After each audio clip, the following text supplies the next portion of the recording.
Okay, we're good to go. Good morning, everybody. We start off this morning with a Planning and Development Committee, so I will go to Director Knodel to chair this one. Go ahead, please.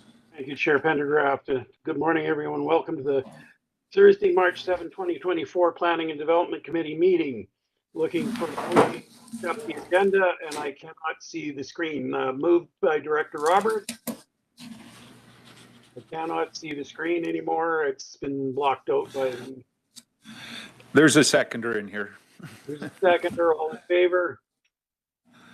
Any opposed? Seeing none. None.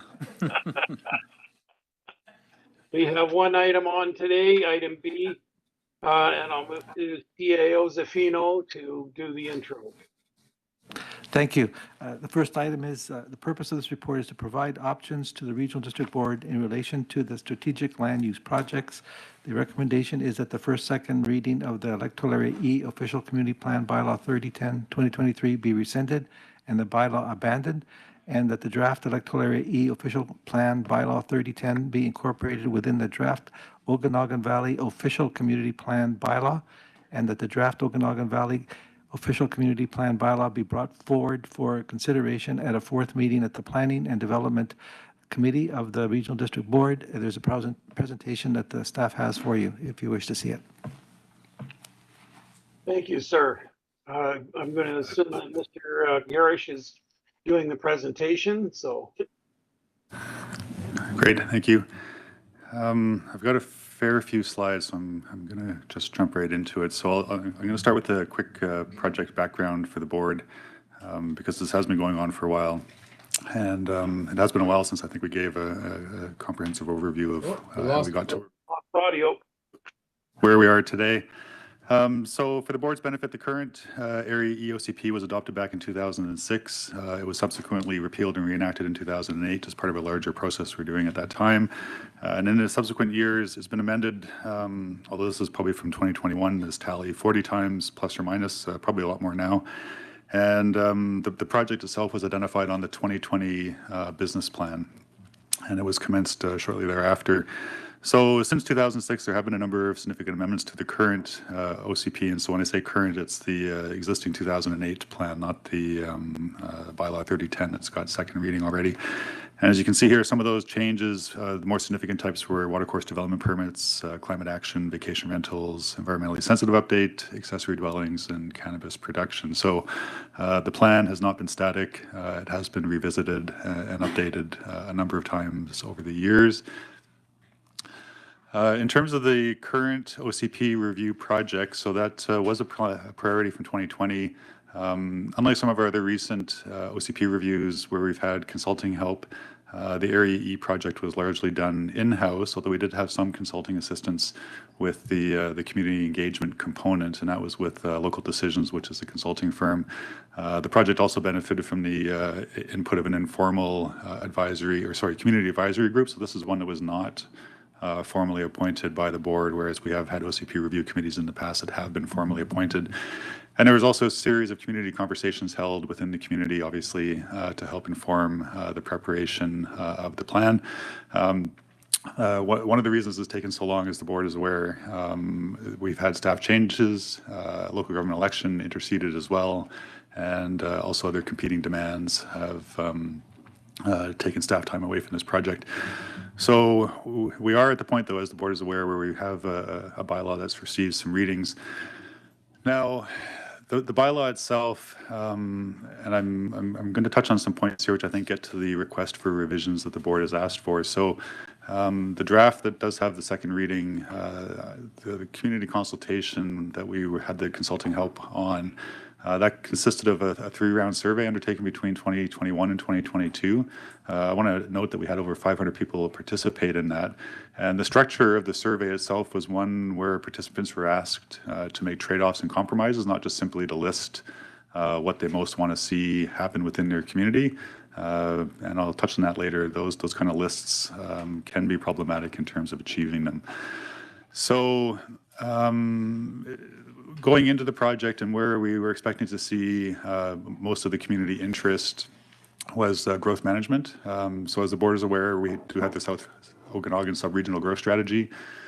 That strategy identifies primary growth areas and rural growth areas, and within the context of the rural growth areas, Naramata is designated as one. When the RGS was adopted in 2010, the decision was made at that time to establish the growth boundaries for each of these rural growth areas as OCPs were reviewed. And so that explains why Naramata is the last one to have its growth boundaries established. The asterisk there is simply because we recognize that Area C is an older OCP, but Area C had an area plan prepared 6 years ago for Gallagher Lake. So Naramata is the last rural growth area without boundaries established. So it leaves open what is meant by the Naramata growth boundary under the RGS. And so in preparation for the plan and looking at this task that was before us and recognizing it was probably going to be one of the ones with the most interest for the community, some of the considerations that we took into account were obviously the topography of Naramata, location of the existing settlement area, ALR boundaries, and natural features. And you can see here the pink layer is the ALR, and it shows the village center and some of the development that's occurred around it over the decades. And that helped inform the proposed growth boundary for Naramata, which is shown here. And based on community feedback through the consultation process, we tried to reflect the concerns that were raised by highlighting 3 different subsections within the growth area. So a growth containment area A, which we see as being probably the immediate focus for growth in the near term. And by near term, I mean, we're probably talking within the next 10 to 20 years. Growth containment area B would be the midterm, 20, 30 years out. And then containment area C is much longer term. So we see that as being a 50-year time frame for development.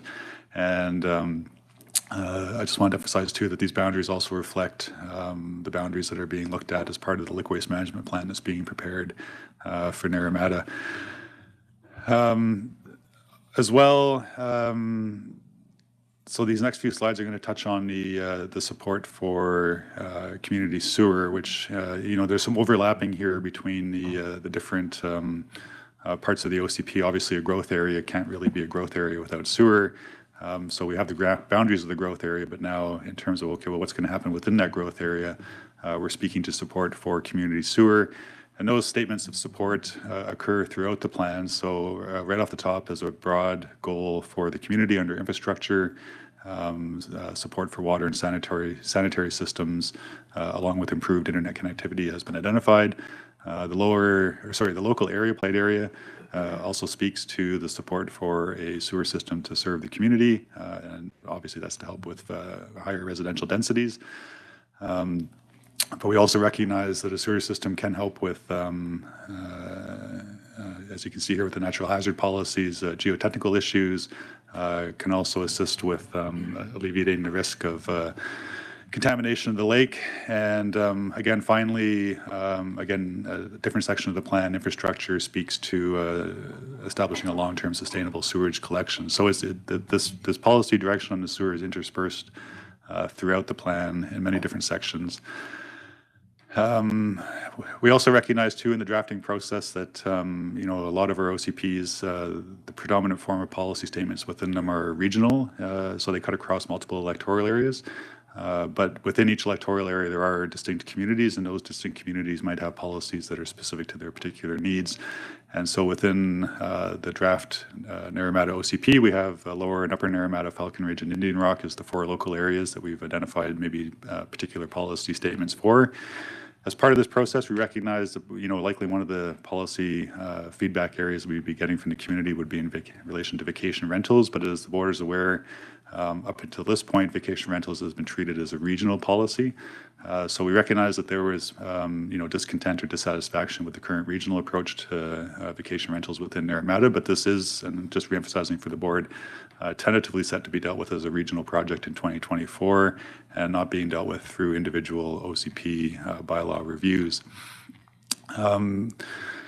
Continuing on, so by June 1st of last year, we did have a fairly good indication of, some of the concerns and issues that have been raised by the community based on the consultation that had occurred to that point. And the board does have its land use bylaw transition policy, which requires the administration come forward and identify any significant policy changes that are being proposed as part of a new bylaw being introduced.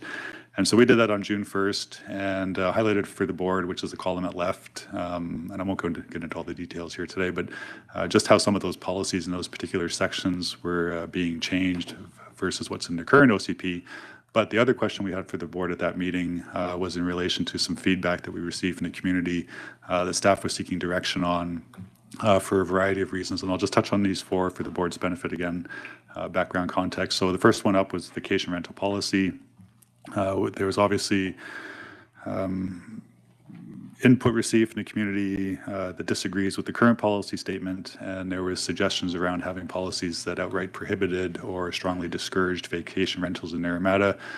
From staff's perspective, we saw this as a question that was going to be addressed in the board's vacation rental review anyway, and that's where the efforts should be focused on that. So we asked the board what should be done in relation to the draft OCP for Area E on this particular question, and the direction that came back from the board was to put the vacation rental off for the dedicated review to happen later. We thought in 2023, but hopefully in 2024 now. The second question, which is not really before us today, but there was a lot of concern about hillside development in Naramata, so we asked for direction from the board on that, which we received. Getting back to the other question before us today, growth management. So we did put this question to the board because we were aware of the concerns from some in the community around the proposed boundaries. And the direction that we received from the board at that time was to go with the draft boundaries. And that's what we've gone with to this point, and that's what's shown here in this particular slide, just as a reminder. Same boundaries as was shown in the earlier slides. And then the last question was climate action, and there had been some requests in the community for a development permit. But development permits are problematic for a number of reasons, particularly in relation to climate action. And so we asked for direction on that, and the board said not to pursue it. So at that point, having received that direction from the board, these were the next steps that we envisioned going through, along with the timelines when we were hoping to have the project completed by. And I just want to focus now on the final round of engagement, because I think a lot of the questions that have come up as part of the public hearing process between second reading and third reading are the same ones that we also heard in the final round of community engagement, which we brought that to the board after it closed in August, and that was at your September 7th meeting. So at this point, it wasn't so much the trade-offs that had occurred in the earlier surveying. It was more, here's the draft of the final OCP, or here's where we landed on all these various policy statements. Here's your last chance to review it. Please give us your comments. And so we had over 373 people participate between July and August, so it was open for a month. And I mean, we did present this to the board in September, but I'll just go over it again. So we can see here community support for growth containment area A, a little less support for growth containment B, and as we presented to you in September, even less support for area C. Now I know this raises a question as to why is area C still in there, and I'll get to that in a second. The vacation rental, local policies. This is the sewer question. So just emphasizing again that the local area policies for Naramata did contain that specific policy statement in relation to sewer. And for what it's worth, recognizing that we know there's other policies related to Lower Naramata, but generally speaking, 58% said they were definitely or somewhat in agreement with those policy statements.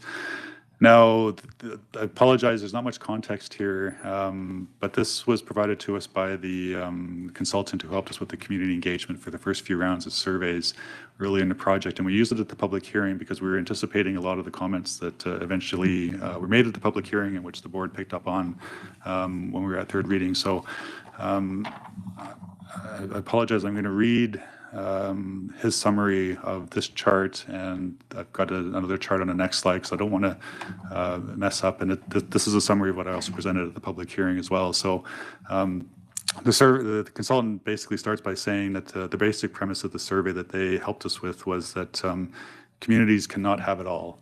Laundry lists of priorities such as broad goals, which are in this particular OCP, from his perspective, are problematic precisely because they do not prioritize what those goals are for the community.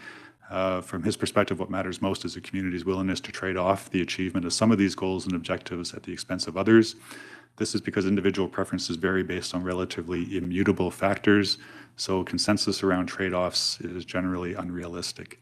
In the surveys that were prepared for Naramata, residents were asked to make pairwise comparisons between different abstract scenarios. These scenarios differ in terms of community-identified fundamental objectives, so when participants rate one scenario higher than another, they are telling us something about their priorities with respect to objectives and preferred trade-offs. And then apparently here in this chart, he says we can see that preserve and conserve, quote unquote, which is the zero growth option versus vibrant village, again, quote unquote, have large masses of support on the positive ends of the scale. However, vibrant village has more support. Moreover, preserve and conserve is polarizing. It has a larger lump on the negative side, which suggests that many participants do not like the no growth scenario. It was the second most preferred scenario, but was also the second least preferred scenario. And then he goes on to state that by round 3 of the survey, Vibrant Village was coming out on top. It had 304 first choice votes, which represented 62% of participants. And that's in comparison to the preserve and conserve option with 186 votes, which was 38% of the population. So, and this is where we align. He says that this was taken as a pretty clear mandate for village growth, and meaningful growth is not possible without densification, and densification requires a sewer system. And so that's why the version of the OCP that was before you at first reading maintained those growth boundaries and maintained the policy statements for sewer, even though we recognize that there's a component in the community that does not support that position. And for the second slide, apparently this further supports those previous conclusions. There appears to be a sizable group in Naramata who feel strongly about property rights and free markets. When given a choice between a vibrant village, which has few restrictions on village development and commercial activity, versus housing-focused village growth, which apparently is similar but with an emphasis on affordability and small town feel, through restrictions on development type and commercial activity, a majority preferred the growth scenario with fewer restrictions. And just in summarizing too, the purpose of the particular survey that we ran was that, if I can read this properly here, that the dominance of small self-selected non-representative groups in local government decision-making is precisely the problem that the survey was trying to address by utilizing a large-scale multi-round survey that focused exclusively on a number of fundamental objectives as rather their personal preferences. So yeah, so just a quick summary, we recognize that there's inherent biases when conducting a survey to obtain public feedback. We recognize that these participants are anonymous. There's always the possibility of duplicate responses, and that the survey response should be viewed as information only, a snapshot of opinions from those who chose to participate, but equally I would say that applies to participants in the public hearing as well. So bylaw consideration, again, just to recap, so the board first saw this in September, deferred to APC, APC tried to defer itself. We brought it back for first reading, board deferred again, so the APC had another chance to provide recommendations. They did so October 25th. And then we brought it forward for first and second reading, which was approved, public hearing delegated to the director. Public hearing attendance, so we did 3 public hearings, although I think technically it was 1, which was reconvened and convened over 3 dates. And so I think we had just under 100 people in total, but again, recognizing some of the comments I just made on the survey, there could have been people attending more than 1 public hearing. We had 91 representations come in on the draft bylaw after the survey was closed in August, so that's basically between first reading and the public hearing. And then just to note as well that we did hold a question and answer session before each public hearing. We didn't take attendance at the question and answer sessions, but I'm fairly confident that we had potentially more people at those than stuck around for the public hearings when they finally opened. And then we brought this back for third reading on February 8th, and the board's resolution or direction at that time was to postpone to a future meeting. And so our takeaway was that the board was looking for options in relation to possible revisions to the draft OCP. And so those revisions that came to us were to remove containment area C from the rural growth boundary, to remove the language supportive of a sewer system for Naramata, to remove existing vacation rental policies. So those would be the policies that speak to preferred application types and the criteria against which staff do assessments. And then a more minor one, which is to correct a typographical error within the environmental section of the plan that incorrectly references a Soyuz Lake when it should be referencing Okanagan Lake. So having had a chance to review those since they were brought forward, I mean, these are seen to be fairly substantive issues, particularly the growth management and the sewer and vacation rental. Obviously, the typographical one is a little bit less, more of a minor.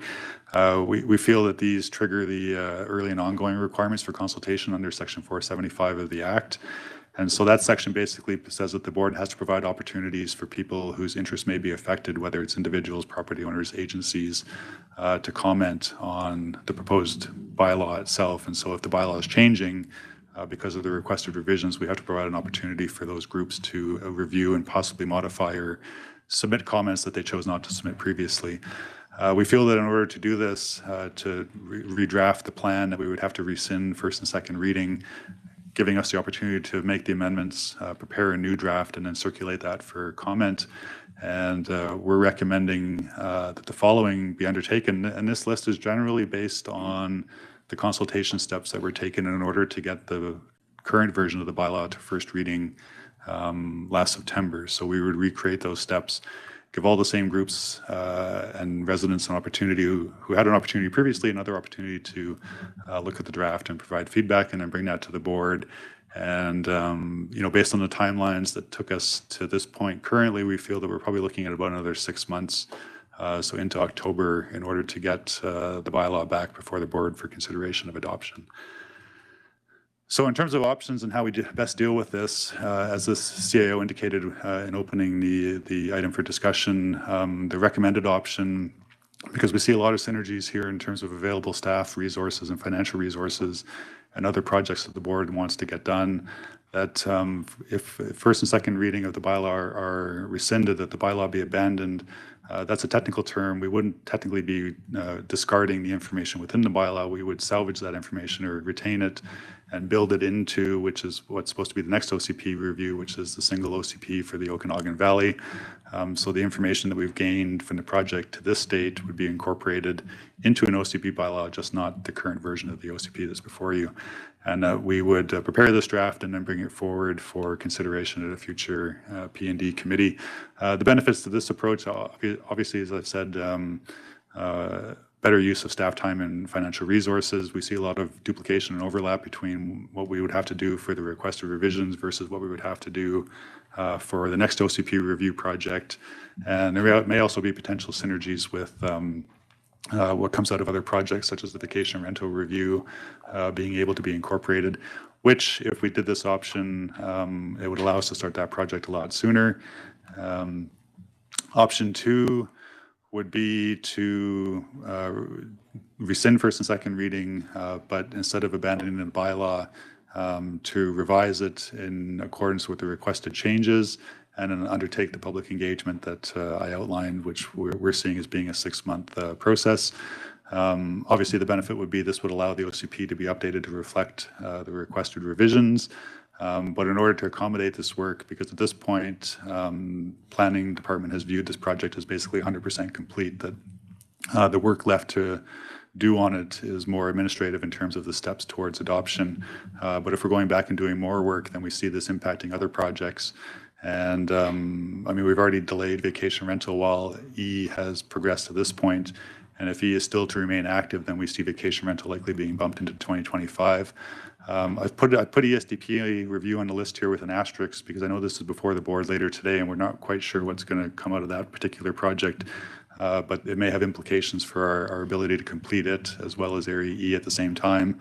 And obviously then the third project too, we're not going to start the Okanagan OCP project if there's still an electoral area specific OCP project going on at the same time.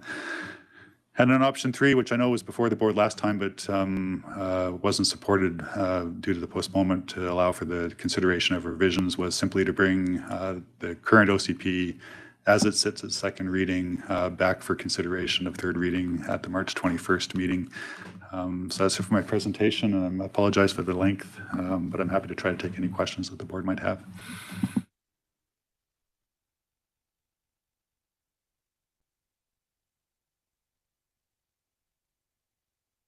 Great. Thank you, Mr. Garish. Director Monteith, please. Through the chair, can you explain the Okanagan Valley OCP? Mr. Garish. Sure, thank you. So as the board is aware, there's an existing OCP review schedule. And so we have timelines set out and a sequence of when each electoral area will be reviewed. And because of the challenges that we had with acquiring consultants to help with the Area A and Area G OCP reviews, increasing costs, the fact that we're basically losing one of our senior planning staff to each of these projects, and it's an ongoing 20-year cycle to review all the plans.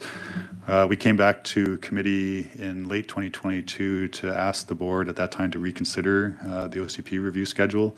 And we put forward the proposal of preparing a single OCP that would apply to the Okanagan electoral areas, and that was the direction we received from the board at that time. So we're completing Area E, and then the next OCP review is to prepare a single bylaw. Follow up, Director Monteith. Through the chair, I don't recall the board supporting that. Mr. Garish.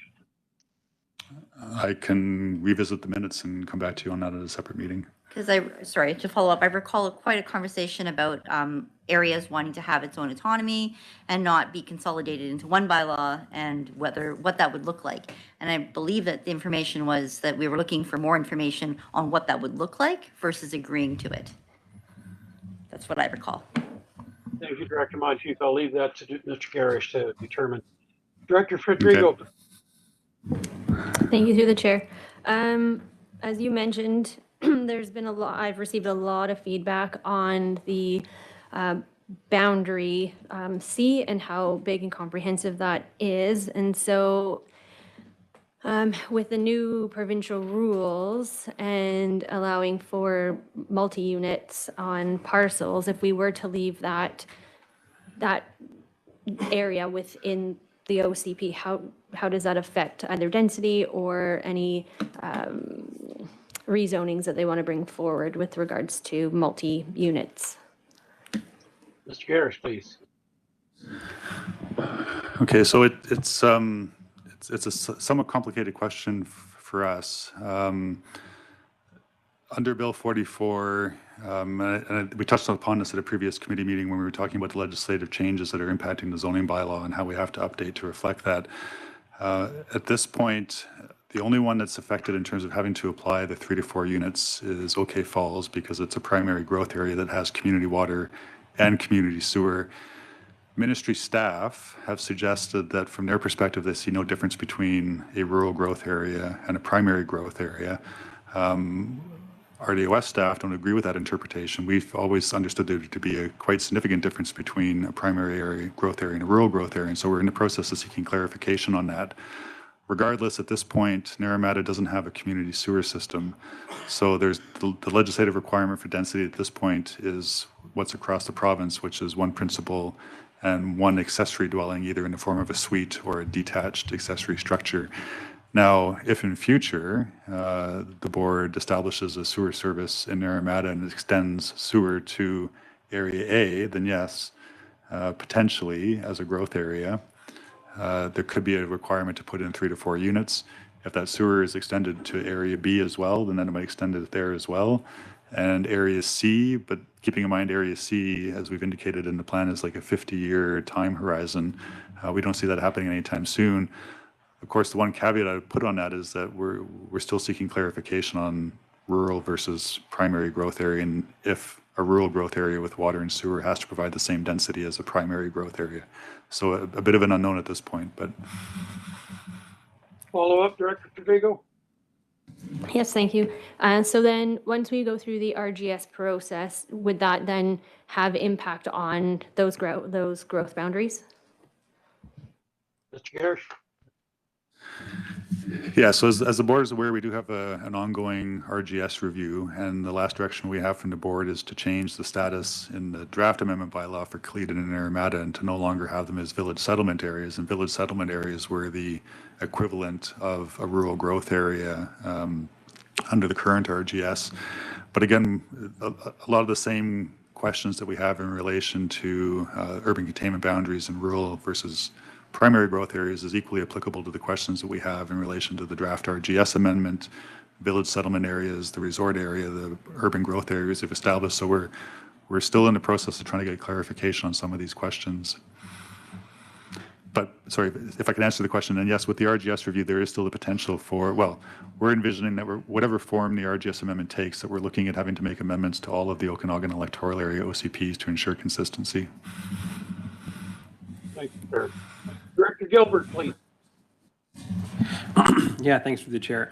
In regards to the supportive, like to take out supportive language from the sewer, through that consultation, is it that people just don't want sewer, or are they using that as a way, as a tool to get that out to prevent growth in that area? Hirsch. Well, I'll take a stab at it, and then I might ask the director. But I mean, so what we heard, particularly at the public hearing, which I think is the most recent venue for people to express concerns about this, was what respondents viewed as a loss of the small town feel and character of Naramata, and that if a sewer line comes in along with water, and the fact that currently under the RGS, Naramata is a rural growth area, that there's going to be densification, and that's going to change the character of the village, and why I think a lot of people moved to Naramata to begin with, and so they're concerned about that. I'm not sure if there's anything more to add, but. Thank you, sir. Thank you. Any further questions for Mr. Garish?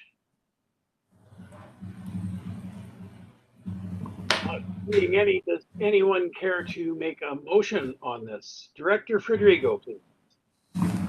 Thank you to the chair. So there's been a bit of conversation in the community since the schedule or the agenda was published. So I'm gonna move recommendation number 3, which is kind of where we're at with the draft, and then bring it back at our next board meeting for third and adoption.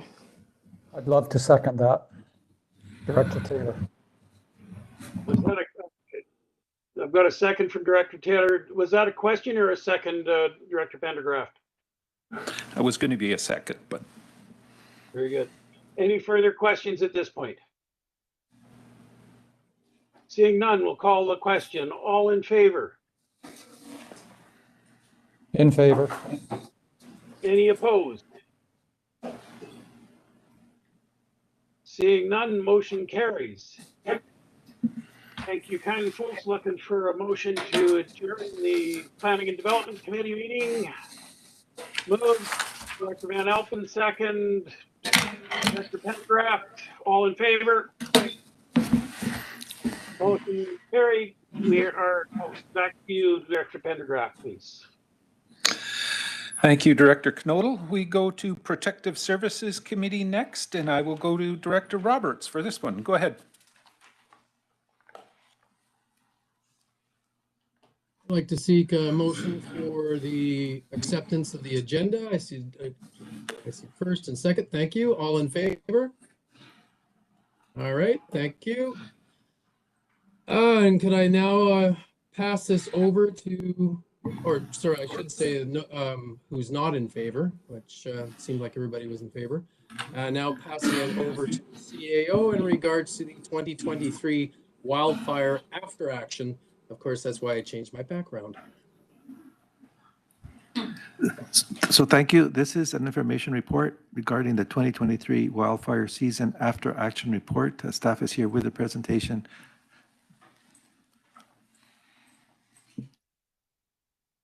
Could they proceed, please?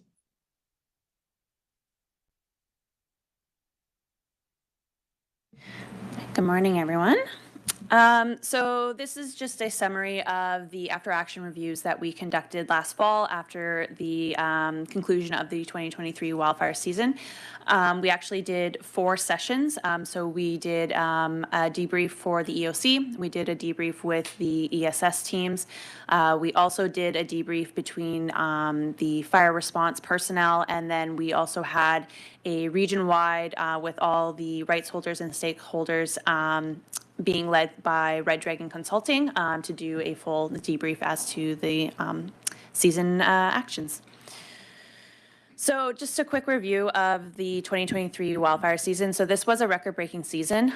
We had 2.84 million hectares burned provincially. And just to put that into perspective, 2017 and 2018, respectively, were each record-breaking seasons in their own rights. 2023 was the combination of both of those seasons in 1 year.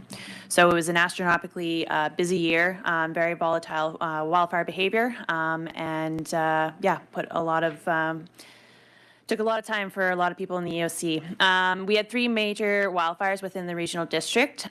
We had the Eagle Bluff wildfire, that was the one near Osoyoos and Kapula. We had the Crater Creek wildfire, which was out towards the Karamias region, into the Ashenola Valley. And then we also had the Upper Park Rail wildfire, which was near the Twin Lakes Willowbrook area. The RDOS EOC was activated from July 29th until September 9th. The EOC was supported by RDOS, Penticton, Summerland, Oliver, Osoyoos, Princeton, and Okanagan Nation Alliance for EOC staff, as well as various external partners such as Health Emergency Management of British Columbia, the RCMP, BC Ambulance Service, and Ministry of Agriculture. We also had various ESS reception centers. We had one in Karamias, one in Oliver, and as well in Penticton, including a group lodging here in Penticton. While I didn't reflect it here on the slide, we also had support from all of the ESS teams throughout the region here, supporting each of those individual reception centers. So from the 4 sessions, there were several topics that kind of came up as to what went well. A big piece of what went well was the RDOS coordination calls. So the RDOS EOC was hosting morning calls, inviting all of the external stakeholders as well as rights holders to the meeting, and to be able to provide information for knowledge sharing and for daily tasking. This was really well received as to keep everyone sufficiently apprised of what was going on, as well as understanding which each organization was doing at the time. As well as the establishment of the call center was really well received. It was a great opportunity for public that had concerns or questions to be able to have someone that they could actually speak to and get some of those answers to the questions that they had. We had a use of various liaisons. So we had a fire branch liaison. We had First Nations liaison. We also had media communications liaisons staffed in the reception centers. We had various site liaisons. This was found to be very beneficial as to creating that connection between the various sites, but also having that information flow between the site and the EOCs. Media briefings were also well received. So Eric Thompson, who coordinated many of those briefings, also provided a great opportunity to be able to share information with the public, but also to invite external partnerships to come in to also talk about kind of their role and involvement regarding the wildfires. We had good coordination with the province regarding the rapid damage assessments once we were actually able to access the area due to hazards. But once we were able to get in there, we had excellent coordination with the province on that. External agency support at the reception centers. So we had TELUS coming in and providing charging stations for evacuees. We had disaster psychosocial services on site. BC Services was there to assist with e-transfers and setting up profiles for ERA.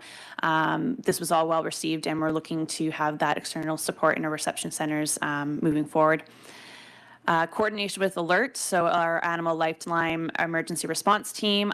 They're an amazing team of volunteers that go in and they do a plethora of things, but essentially they're working with domestic animals, and either whether it has to do with assisting with their evacuation or supplying of food or veterinarian, whatever that may be, family reunification.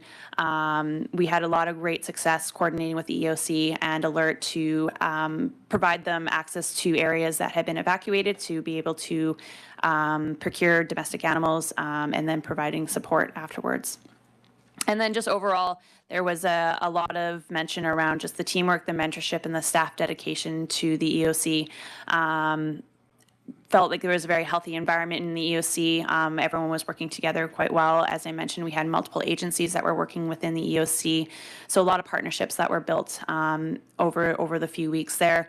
There was an increased effort for mentorship, so trying to build the capacity of staffing and creating opportunities for people to come in and learn, and then just the willingness for people wanting to come in and support, and that was across all the agencies that were involved. So just as there were things that were identified as went well, as always, there are always room for improvement and also some of the challenges that we faced. So a big thing was with the evacuations, alerts, and orders, the big thing was the tactical evacuations. Again, going back to talking about what kind of wildfire season we were dealing with, we were seeing unprecedented wildfire behavior. I can attest to, I was on the Eagle Bluff fire from day one, and seeing the wildfire behavior where we thought we had, the evening before the fire would be arriving, and within an hour we were tactically evacuating communities. So the fire was not acting the way that we have historically seen, and so we were running into very many situations where we were having to tactically evacuate communities.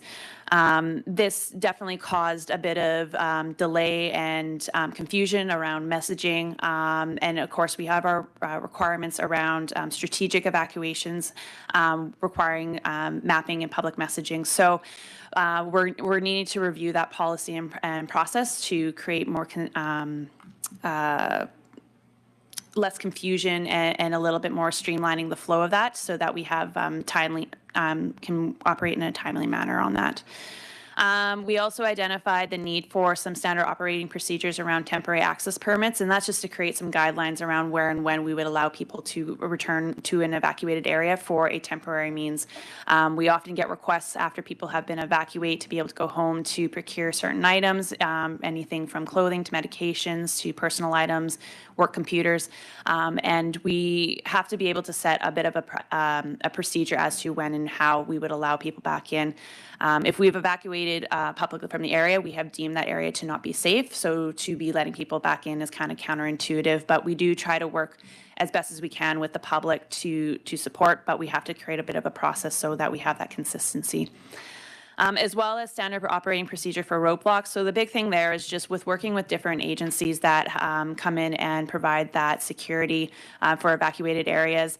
There didn't seem to be a standardization between, or at least an understanding of what they should be doing at those roadblocks. So by creating a standard operating procedure, that would just help to create a lot of clarity for those agencies that we are hiring to provide security, so they understand what is going to be the expectation of them and create that standardization. Some notes around just creating some more templates and quick reference sheets, taking an inventory of what we have in the EOC. There was a few incidences where we could have solved the solution a lot quicker had we known we actually had a certain resource within our procurement. So just working on some admin things there. Looking at fair distribution for overtime for all staff. So there was some conversation around staff that were only willing to come in on weekends, which of course would be overtime for them.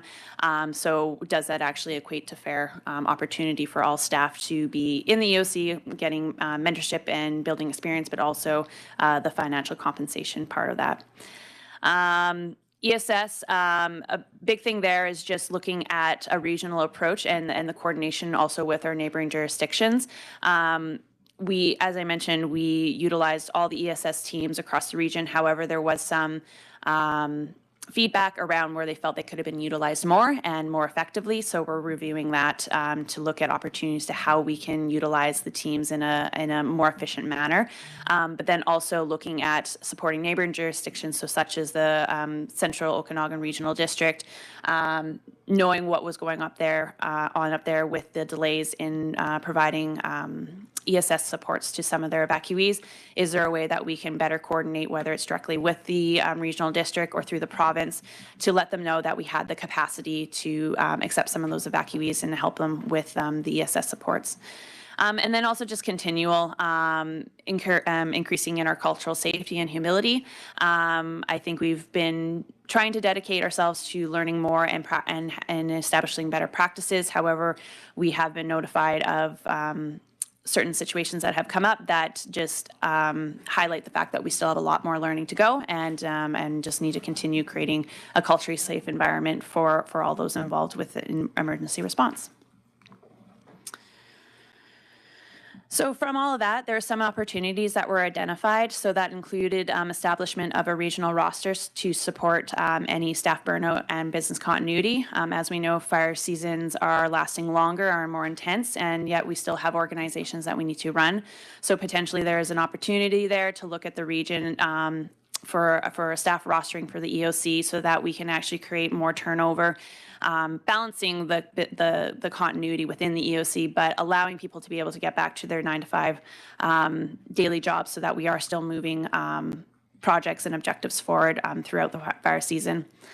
There was a suggestion of creating a communications hub, so having one platform for the entire region where everyone can go to, whether they're looking for alerts, orders, any information regarding wildfires, but just creating that kind of single-stop shop for everybody rather than residents having to figure out which organization and which website to be going to. Continuing those coordination calls with rights holders and stakeholders, it was really well received, so that will be a standard practice that we'll be moving towards. Development of pre-incident maps for local fire jurisdictions. So when we have wildfires that are working into the wildland-urban interface, structured defense and structured protection that will be coming into the area will be looking for local mapping. This can create more of a log on our GIS within the EOC who may be working on other projects at that time. So if there's an opportunity to create these pre-maps before wildfire season, it could be something that could be quickly sent out through operations and can quickly give that situational awareness to incoming resources. Continue maintaining our relationships with our external partners, so Interior Health Authority, RCMP, BC Ambulance, just to continue creating those conduit of flow of information, but also potential supports where we can all work together to be more effective in our emergency response. Establishing a single point of contact in the EOC, so just a process procedure for in the EOC, bit of confusion as to whether people should be calling the liaison, should they be calling the deputy, or the director, should they be calling operations. So just some confusion around that. So we'll be looking at who will be that single point of contact just to help with that single consistency in flow of information. And then as well as develop EOC business practices to engage First Nation communities in all levels of emergency planning, practices to confirm, also to confirm that other agencies, so for example, BC Wildfire Service, to ensure that they are engaging with our First Nation partners, so essentially being a voice and an advocate for engaging First Nations early on in the procedures. So from this, we do have some work plans that have been in development and some things that we have been continually working on to address many of these items, as well as other items that have been identified in previous after-action reviews.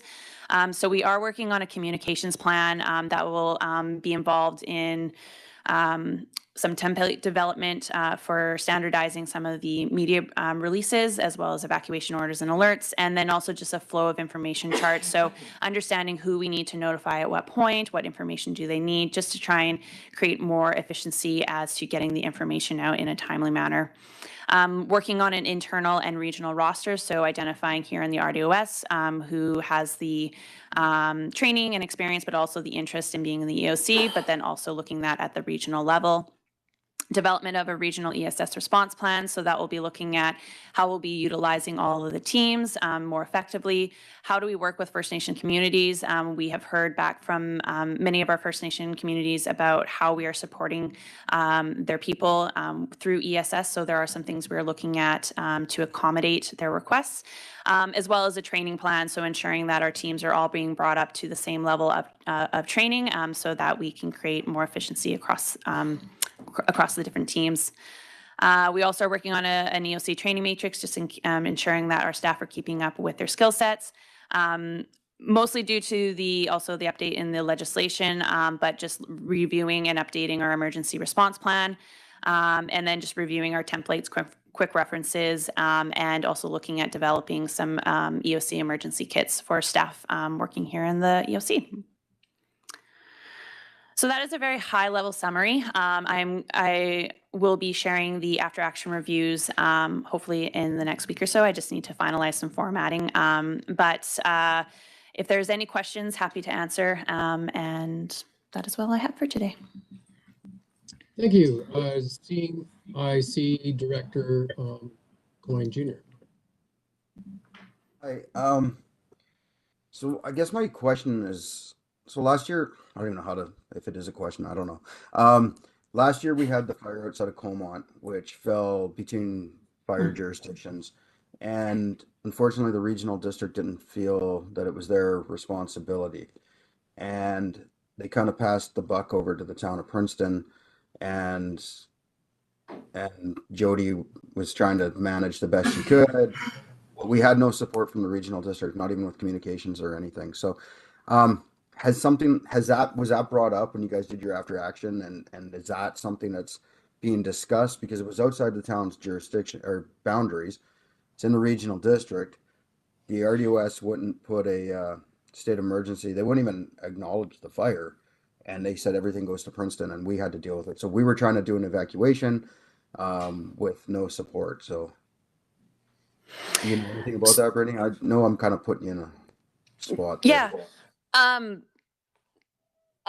Yeah. Mark's also coming in here. I'm trying to recall everything that had happened around that fire. I don't recall there being a request for a state of emergency.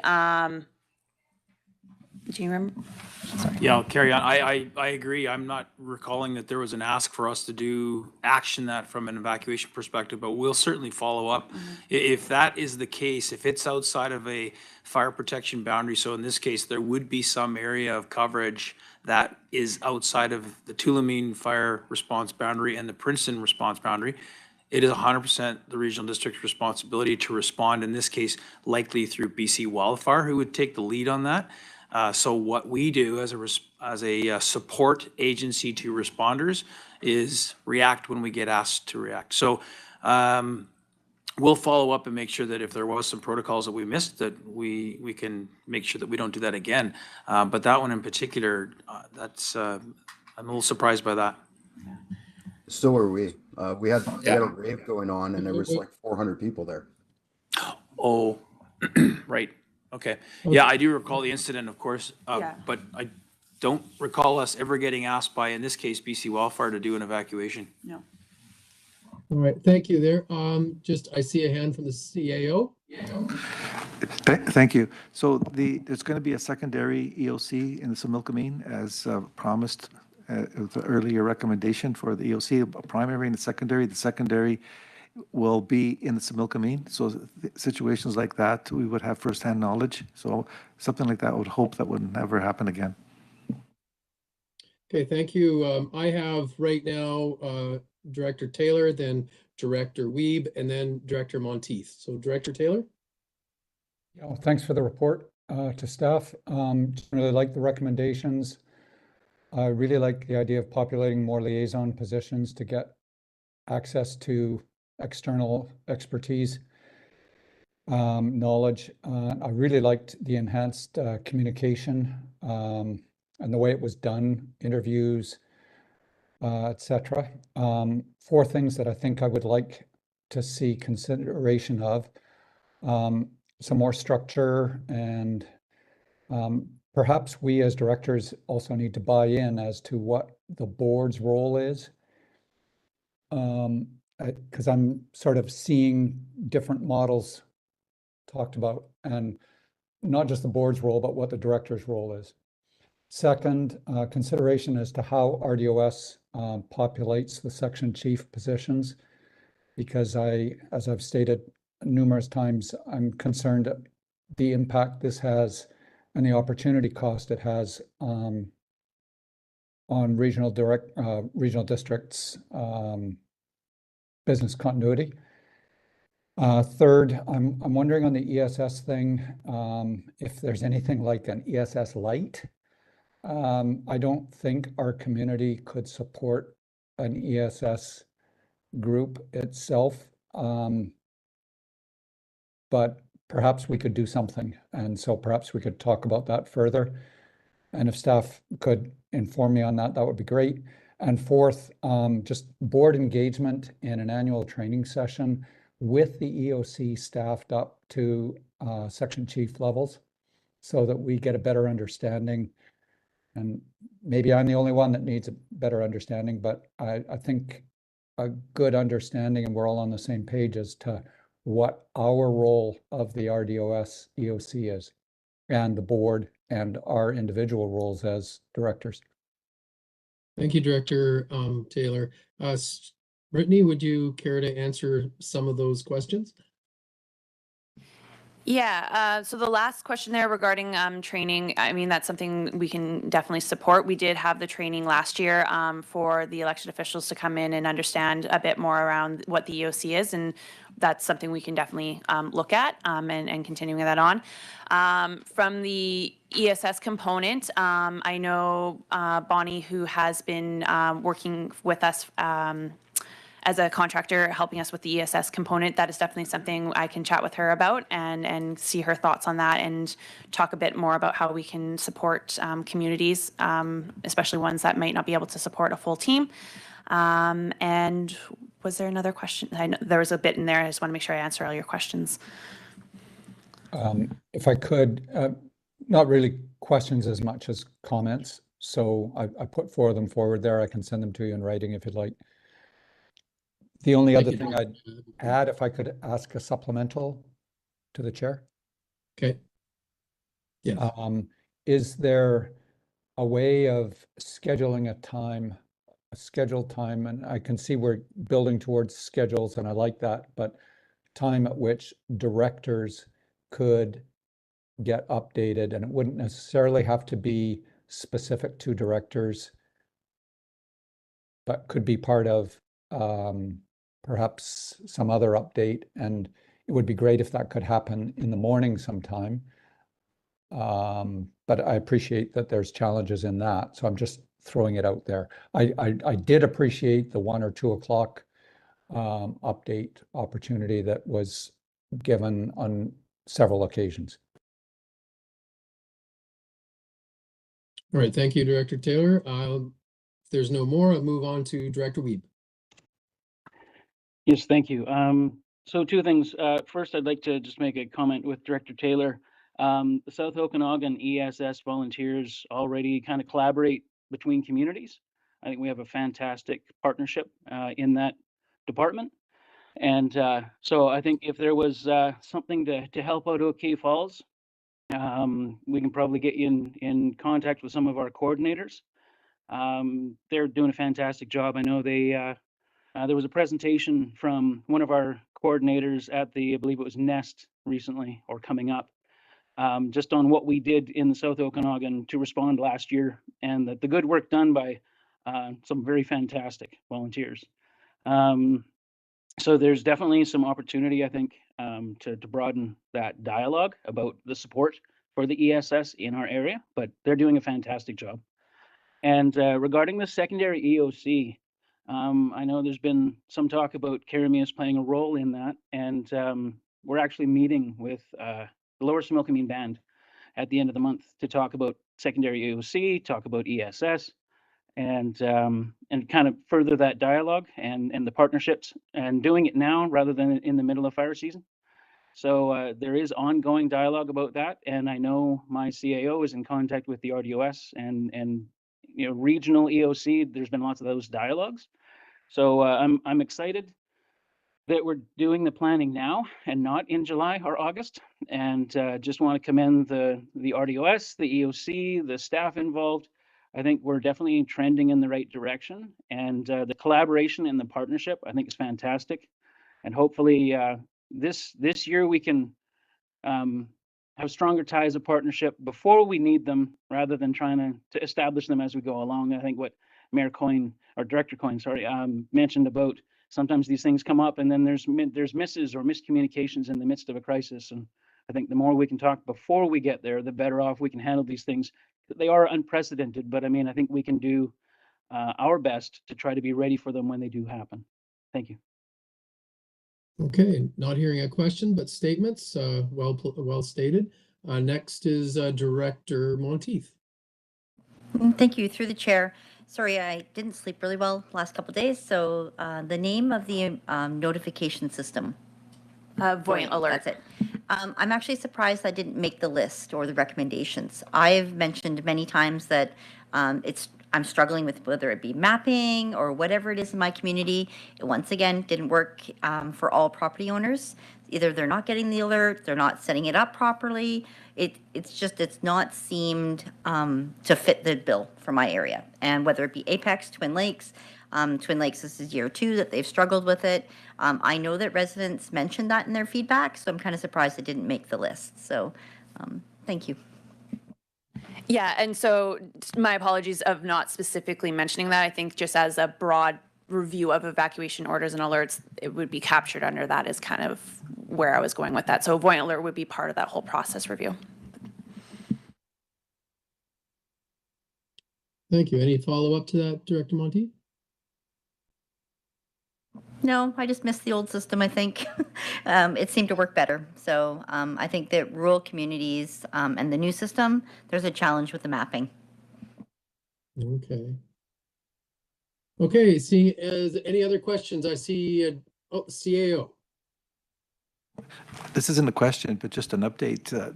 We asked the paid-on-call firefighters if they would like to be trained or if they are trained to be part of our EOC, and we've got a good number, and our logistics team lead has the names, and they're going to, the ones that need to be trained will be, and so they're going to be part of the group. Nice, thank you for that. Any other questions in regards to the wildfire after action presented? Not seeing any. CAO, do we have anything else? I don't see anything else on the agenda, but I'll make some space for that. Nothing else. All right.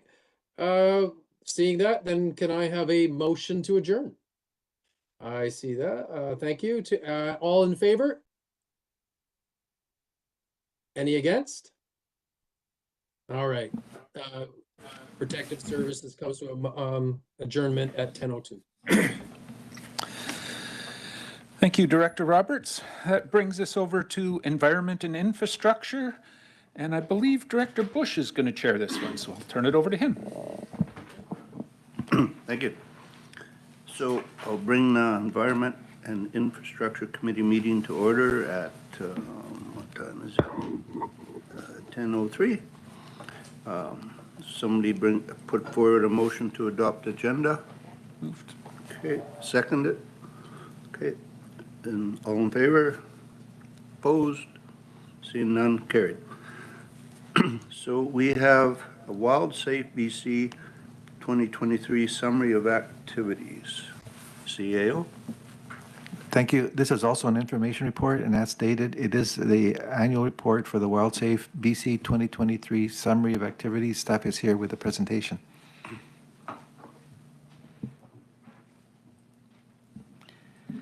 Good morning, everybody. I am Shelley Fiorito. I am the RDOS Community Coordinator for the RDOS Wild Safe BC program. I have just a short presentation just to go through a summary of activities for the year, a few notes on what went well and what didn't go well for us, and plans for the upcoming season.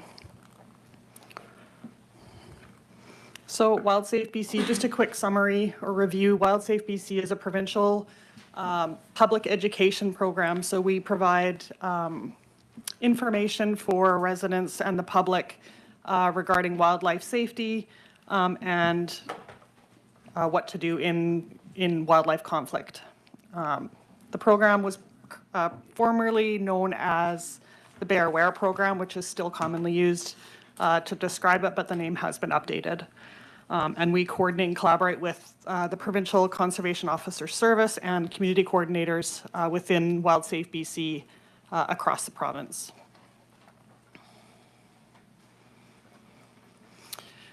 Some of the areas of activity, we provide youth education, so we go into classrooms and do presentations and activities with mainly elementary aged kids. We participate in community events. We do things like garbage audits, so that is going around in the evenings to make sure that property owners recognize that leaving your garbage out the night before waste collection can create issues with wildlife. So we remind residents of that. We participate and provide training for bear spray deployment, community engagement, and then activities with partner organizations as well. So we work with groups like the Okanagan Similkameen Stewardship Society. We work with Oasis. We kind of share social media with those groups as well, just to help get our message out. Our classroom presentations and outdoor activities, we've kind of drawn things outside with the kids just to kind of make it a little more interesting for them. PowerPoint presentations aren't always the most engaging, so we've tried to come up with some programming that has a little bit more interaction. So we have kids doing kind of a scavenger hunt game for natural and unnatural food sources with the cards and the pictures there. Our main focus for the programming is black bears, just because there is such regular activities with black bears in the communities in our region. So we did 6 classroom presentations this year with just over 100 kids. Oh, this is a lot. So this is just the events that we set up information booths with, or organizations that we work with. So we did some community safety meetings with stratas like St. Andrews. We were up in Anarchist Mountain. We are participating in the Penticton Home Show, which again we'll be doing this weekend. The Grist Mill, West Bench Earth Day. We were up in Meadow Valley. We've done staff training with our internal staff at the Campbell Mountain Landfill, with Oasis. We've done some work with the Penticton Search and Rescue. We participated, Sorco has opened up their facility post-COVID again for their open house. So we were out there this past year. So we've engaged with over 350 residents across the region through all these events. So our garbage audits, we did 4 audits in 2023 and had really great success again with our audits. And I guess it's relative. We haven't been finding a lot of non-compliant properties, which is great to see. We still have a fair amount of activity with wildlife and concerns about attractant management, but when we do these audits, we're not finding any alarming scenarios where communities have bins out way beforehand. And then we're looking at bylaws. I think it's going to be probably looking at the time of collection. We found this year that there was some concerns with our bylaw states that garbage can't be out before 7 a.m. on day of collection. But we've had in a couple of communities, the bears have worked out that bins go out at 7, but if garbage isn't collected till noon, the trucks are actually scaring the bears as they're moving their way down the street with all the bins out. So they've worked out garbage day. They know that the bins are out. Nobody's doing anything against the rules, but the bears have figured out how to outsmart the system. So we need to address that and look at that. Our bear spray training, we've done 4 events this year that trained 115 people. So we go through some of the safety measures, when and how to use it, first aid, and then safe disposal. So participants are able to do sort of a pre-training, and then they get hands-on deployment practice for as much as they require or desire to try out the bear spray, just to get a feel for the propellant and how the spray functions in a safe environment. So our community engagement, we had a little bit of media activity this year, so we're very active on our WildSafe BC Facebook page, the social media accounts through the RDOS, as well as the website. So we have seasonal information releases that go out on the website. And then we did have a couple of news video interviews as well. So some of the challenges that we found for this past season, and I think it's pretty consistent over the last few seasons, is that we've had quite high black bear conflict levels across the region. There isn't any specific community that's a bigger concern than anything else. They're kind of all sitting at the same level. So there's been a lot of activity with black bears in the region. There are still many new residents that are unaware of the level of wildlife activity and what to do with that. We have seen that broad range and some sort of outlying species that aren't overly common but are starting to become more common. So bobcat, moose, badgers, and elk are all species that we've discussed or that the public has brought up as concerns with us. That's changed over the last year or two. We're still struggling with residents calling and reporting conflict in high-risk areas to the RAP line, and that we also have that sort of glitch in the system where the information that's received by RAP isn't making it to the WARP website, which is the wildlife activity reporting platform that WildSafe BC has. It's currently under construction, so it's not currently active publicly. So there's a little bit of concern there. When we run our program, WARP is where we're drawing all our data from to sort of highlight areas of focus that we need to work on within our region. So it's been a little bit of a struggle to not have that component available to us, but it is actively being addressed. So hopefully this year we get that back up and running and we can get some stronger numbers and focus on the areas that we need to focus on. And then we did have a little bit of capacity concerns this year that limited outreach options across the region. We were not successful this past season in hiring a summer student, so that kind of limited where we spent our time this year. Successes for 2023. So we updated our programming. Like I said, we started implementing some outdoor activities and some more engaging games and interactions so that it refreshed the information. Even though we're providing the same information, we're delivering it a little bit differently. I think when I first started managing this program, the biggest thing was that the PowerPoint presentation that had been provided through the WildSafe BC program, I'd gone into a classroom and it was actually in Naramata, the first presentation that I did. The kids actually knew the presentation better than I did and had far more involvement with wildlife than I have had in my lifetime. And we're talking like kids in grade 3.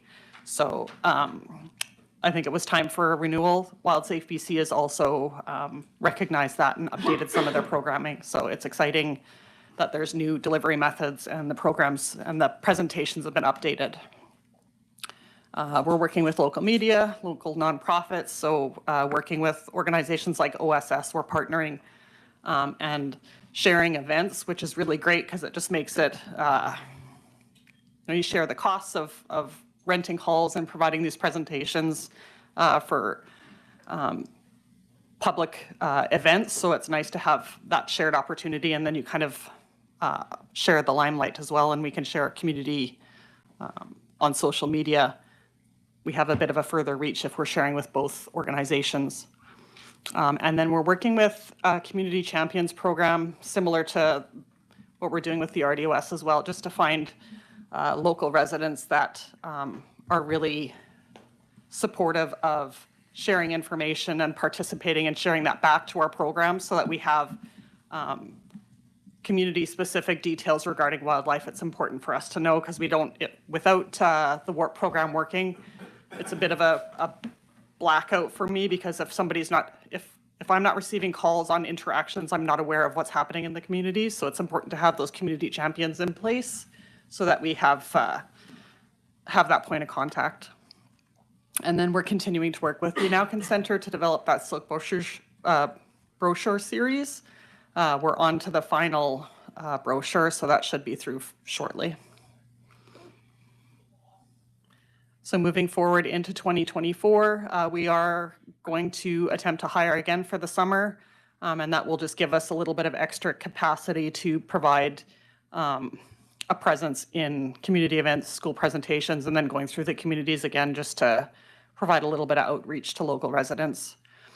We are still looking to find an affordable manufacturer for the bear-resistant garbage cans. I know that's been something that residents are really looking for, but we've struggled to find somebody that can provide those to us affordably. So we will keep working on that. And then the collection schedules, again, that had to do with the Bears figuring out that there was that lag between when people put their bins out and when the garbage trucks arrive. And they've definitely taken advantage of that situation. So those are things that we will be doing this year. And I think that is all I have as a very quick presentation.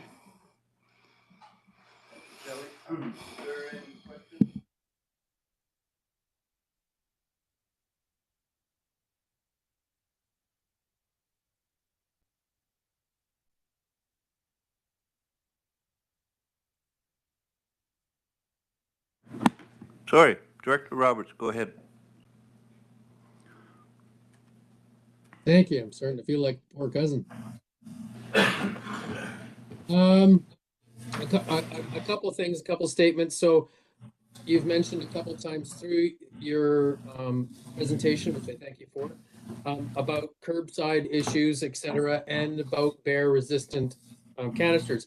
I'm wondering how, I'll break these questions up and then you can answer them all together then.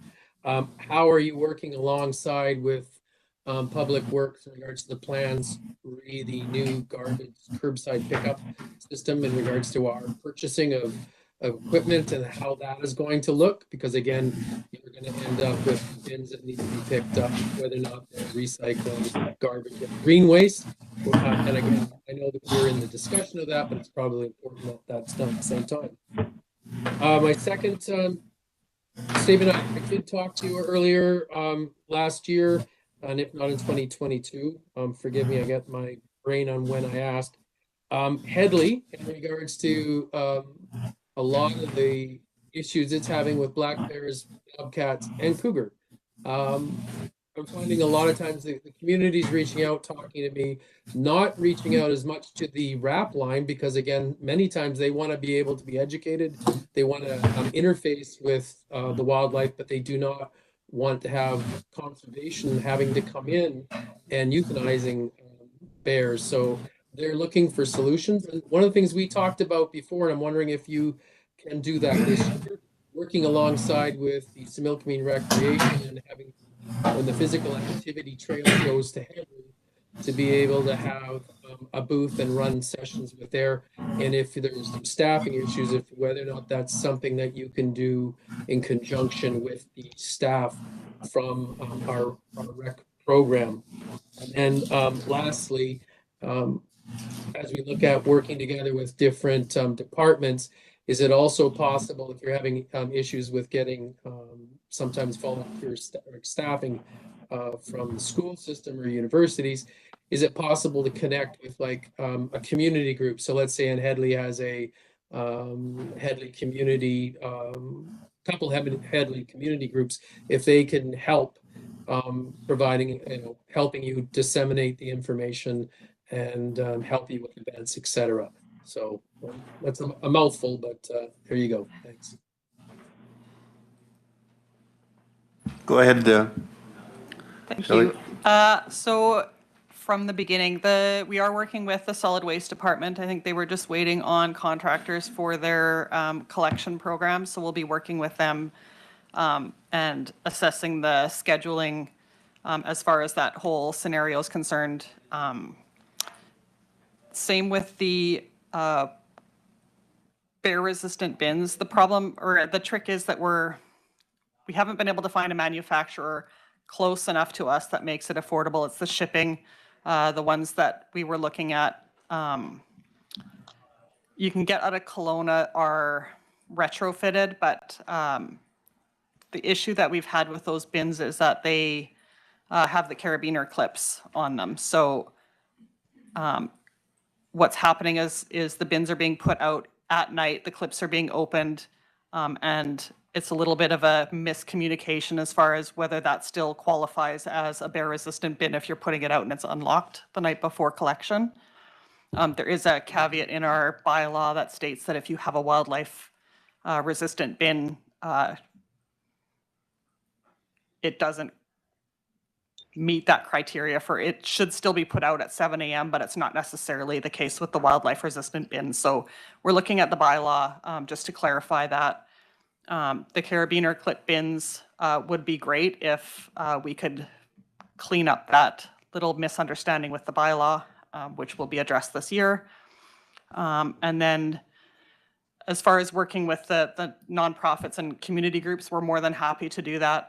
We have all kinds of publications and posters and information that can be shared with communities. And I have left stuff with Headley previously. We did do a community event or had a booth set up last year. No, that was the year before, I'm sorry. So we can work with the library out there. We've left some information with them and posters with contact information for the RDOS community coordinator directly versus calling the RAP line. So our program is all the education side of things. When you call the RAP line, that is working with the province as far as the enforcement side of things.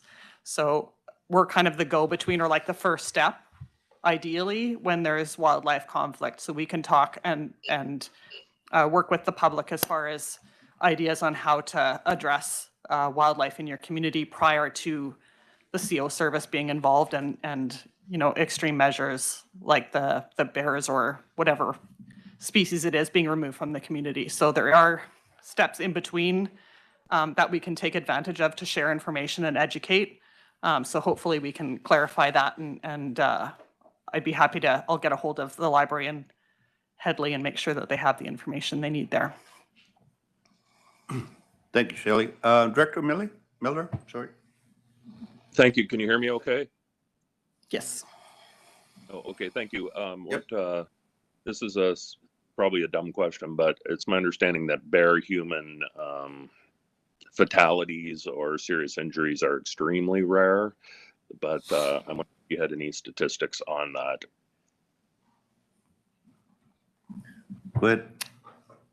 We don't have any stats as far as that goes for the South Okanagan. I have been in touch with the CO service. There haven't been any, there was no direct contact this past year. I think the year before there had been, and it was quite well publicized, that there was an interaction in Naramata, I believe, where it just so happened that the resident had surprised the bear that was in his yard. He was out quite late at night, and there was a swipe. It wasn't a predatory attack of any sort. We haven't had anything like that in the region. Thank you, Shelley. Seeing no more questions, I guess that's it. Thank you very much. Thank you. Do we need a motion to go into closed?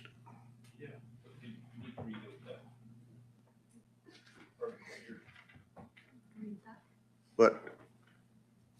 Oh, yeah, sure. But do we need a motion first? Just, oh, okay, sorry. Okay, that in accordance with section 91J and K and 92B of the Community Charter, the board closed the meeting to the public on the basis of information that is prohibited or information that, if it were presented in a document, would be prohibited from disclosure under Section 21 of the Freedom of Information and Protection of Privacy Act. Negotiations and related discussions respecting the proposed provision of the Regional District Service that are at their preliminary stages, and that in the view of the board could reasonably be expected to harm the interests of the Regional District if they were held in public, and the consideration of information received and held in confidence relating to negotiations between the Regional District and a provincial government or the federal government or both, or between a provincial government or the federal government or both and a third party. So there's a motion to go into closed. Okay, move, second. Any opposed? Carried. Thank you.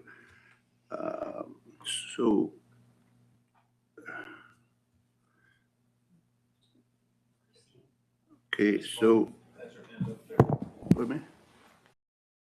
Director Taylor didn't want to do this. Big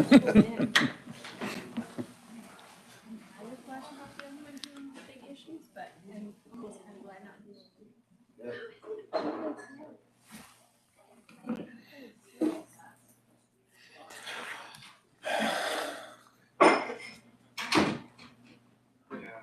Okay, thank you, Danny. We'll call the Corporate Services Committee to order. We're getting kind of short on bodies. I'll have to wait for a second. We haven't quite got enough for quorum. A couple more come back and we'll be okay.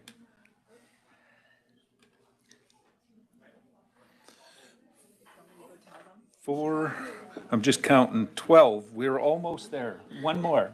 Well, we've actually got enough, so. Yeah. Okay. We've got enough for quorum, so looking for a motion to approve the agenda. Moved, seconded, thank you. All those in favor? Great. Any opposed? Motion carries. Closed session, that in accordance with section 91C and E and G of the Community Charter, the board closed the meeting to the public on the basis of labor relations and other employee relations. The acquisition, disposition, or expropriation of land or improvements, if the board considers that disclosure could reasonably be expected to harm the interests of the regional district, and litigation or potential litigation affecting the municipality. So looking for a motion to go in camera. Moved, seconded, thank you. All those in favor?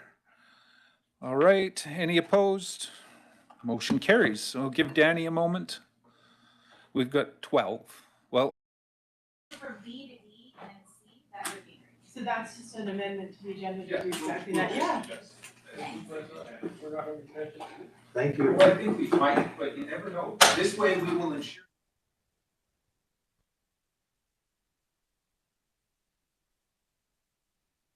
Yeah. Yeah. That, that, There you go. are we back in session, Danny?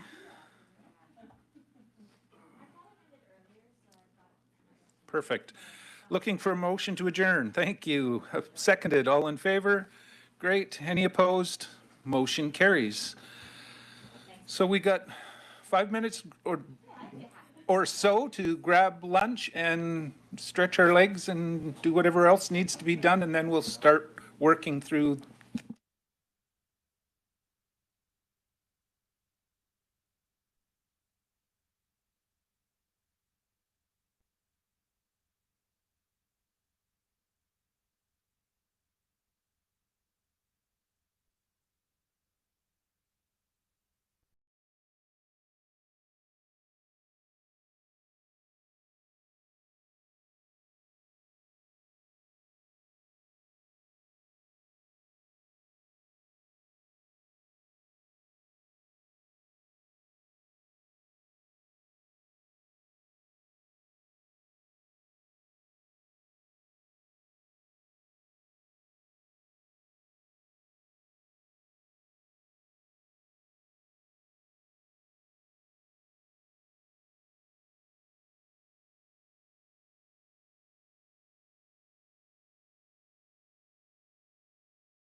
Okay, directors, I'd like to bring the Environment and Infrastructure Committee meeting back to order again.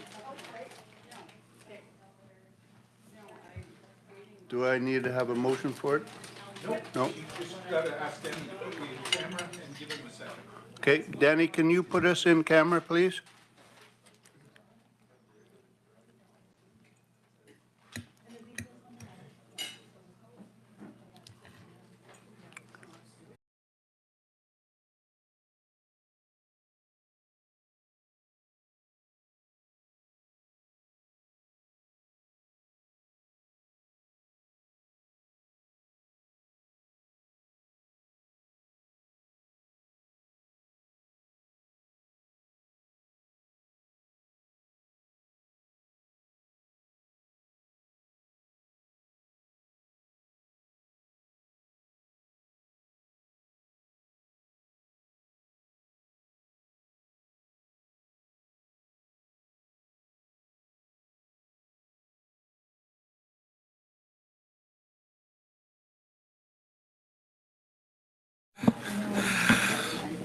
Okay, thank you, Director Bush. We will move straight into the regular board meeting of the Regional District Okanagan-Smilkameen.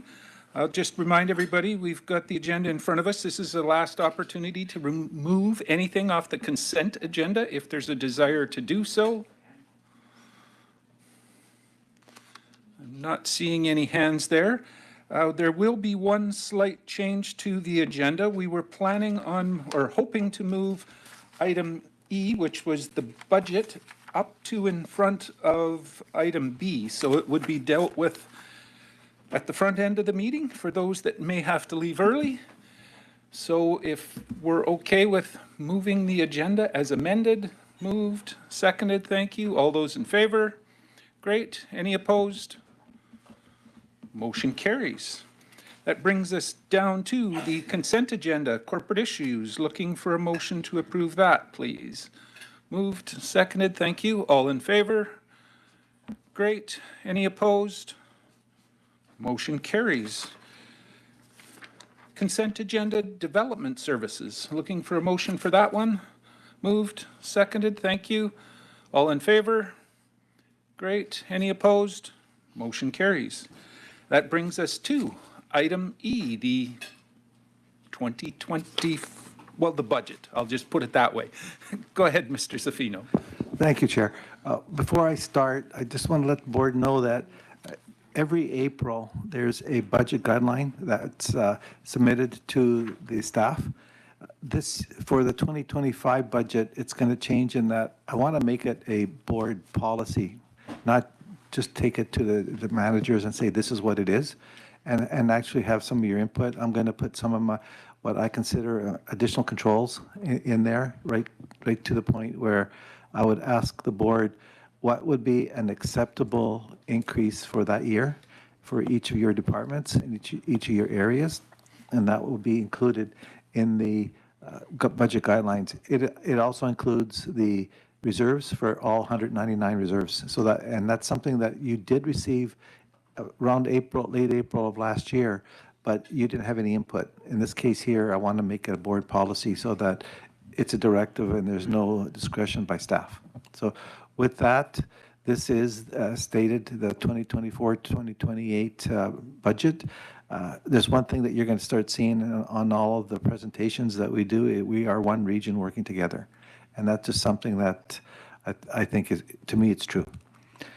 So as I stated, the community consultations have occurred.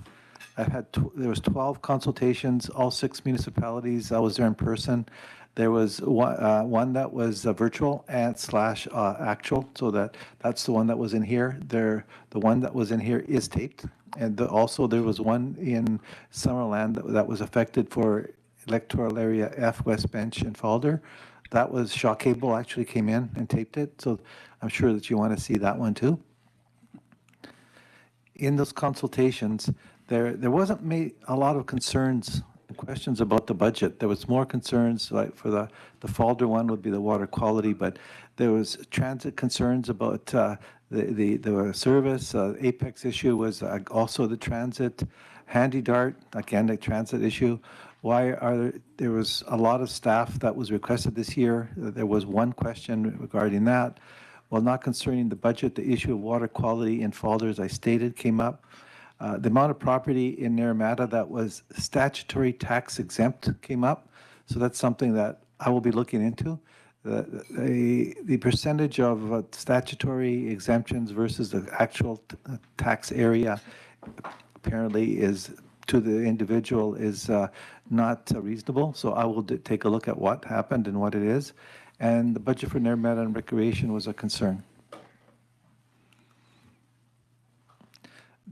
I believe you've all seen this. This is how it affects your budget. I showed this in all 12 presentations.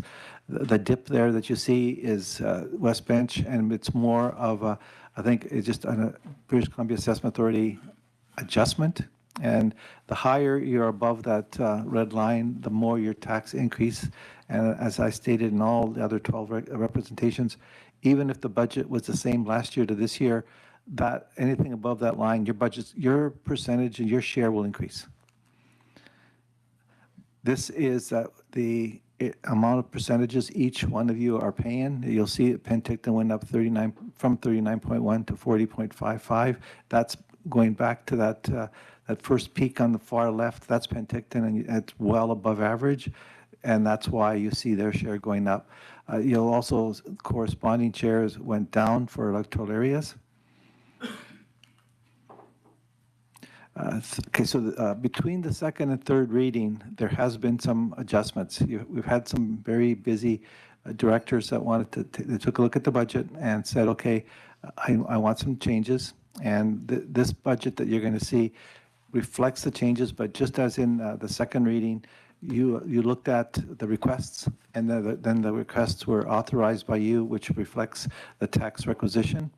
There was a number of changes that just happened earlier this week. So they're not even on your report, but they're on here. And these are, as I kept on stating, you could change the budget right up until today. And that's something that we would then change the tax requisition. And we would ask you to have the third adoption as amended. And we would come back and just show you what that means. The majority of the changes do not affect the tax requisition, though. They affect, they're funded by reserves, or in one area, it is one electoral area that they asked for a change, and it does slightly increase their own taxes. So these are the changes. It is in your, they are in your packages. The tax requisition that you've received and seen reflects this. However, if the board decides to take anything out, that will be adjusted accordingly. In this case here, if you take a look on the far left, it is the electoral area D only that affects, and that's there's an increases and decreases depending on what was requested of us. Again, this is electoral area D. It's the increases and decreases are just for them. Continue for D. And just a heads up, a lot of these changes are capital projects that were in the budget for a number of years, and they didn't even start. So the director said, let's take them off because it frees up your reserves. And that's something that I think we need to take a look at. That Gantt chart that you're seeing, that's going to be a major tool in that if we start seeing any projects that are 2 years or older, should be taken off. And that's something that in that budget guideline that I suggested that you look at is I'm going to ask for a policy in that, because it affects your reserves and you can't have any new projects until you have additional reserves. Okay, so this one here, it affects, the very top one is electoral E, Naramata, and the bottom three is electoral F, West Bench. And as stated, when you see in the far left, the specific electoral area, that is the only change where it affects the budget. This one is just electoral F, and it's again the West Bench area, and these are mostly, well, in this case here, it's requested by the director. GI and the board. So in this case is where I believe that $75,000 that you see in the 25, the last two, that's that change that I requested, or I recommended that the board reduce for the emergency 911. which reduced the budget by $100,000, and it was transferred to debt borrowing. And that's why it says requested by the board. And the other one is G and H. And this one here is a requested amendment, grants received. So these are, we received the grant after the second reading that was verified. So this is the grant money. The board has already accepted that the money is $125,000 for DCCs, $57,650 is for the amenities change bylaw, and the total of the third one from the bottom is a combination of the 182,000, all the other grants projects that we received. So it doesn't affect the budget at all. And this is money that we got because of the new rules that the province has implemented. Special project official community plan, that's the last one. That's part of also the grant. Okay, so requested amendment, grants and salaries redistribution. So there was some redistribution all throughout. That 50,000 goes back to the grant that we received, so that doesn't affect anything. All of the other areas, electoral C and D, those are the changes for C. The director asked for some changes for the utilities. The very bottom one, electoral D, that's also a change for the salaries for that specific project, and that again only affects OK Falls. And these are budget requests that came in after the second reading. So OBWB, the Regional Library, and SIR, so they are taxed based on what they tell us. So they came in between second and third reading. So we just added them in. We estimate what it should be. This is a correction and adjusted based on actual. And requested amendments, continued redistribution for Area C and OBWB budget. Again, it only affects for the very top one, the C. The bottom one is OBWB. It affects everyone. I'm actually quite proud of it. I was within $3,800 estimating for that one there, but I'll try to do a better job next time. So request amended again. This is the Carameus B and G. This is a $40,000 request for, it would be capital for the, I believe it's for the, not the landfill, but the transfer station. So this is something that came in. It says requested by the CAO. I'll take the heat, but I won't. It was manager that asked me to do this, and it's something that was important. Continuation, again, the electoral area request amended grant salary redistribution for the building inspection office. So we have an office in Princeton that was part of the school. We were kindly asked to move. The office was turned into a daycare center. So we quickly had to find a new office, and the only place that we found is across the street, apparently, from Princeton City Hall.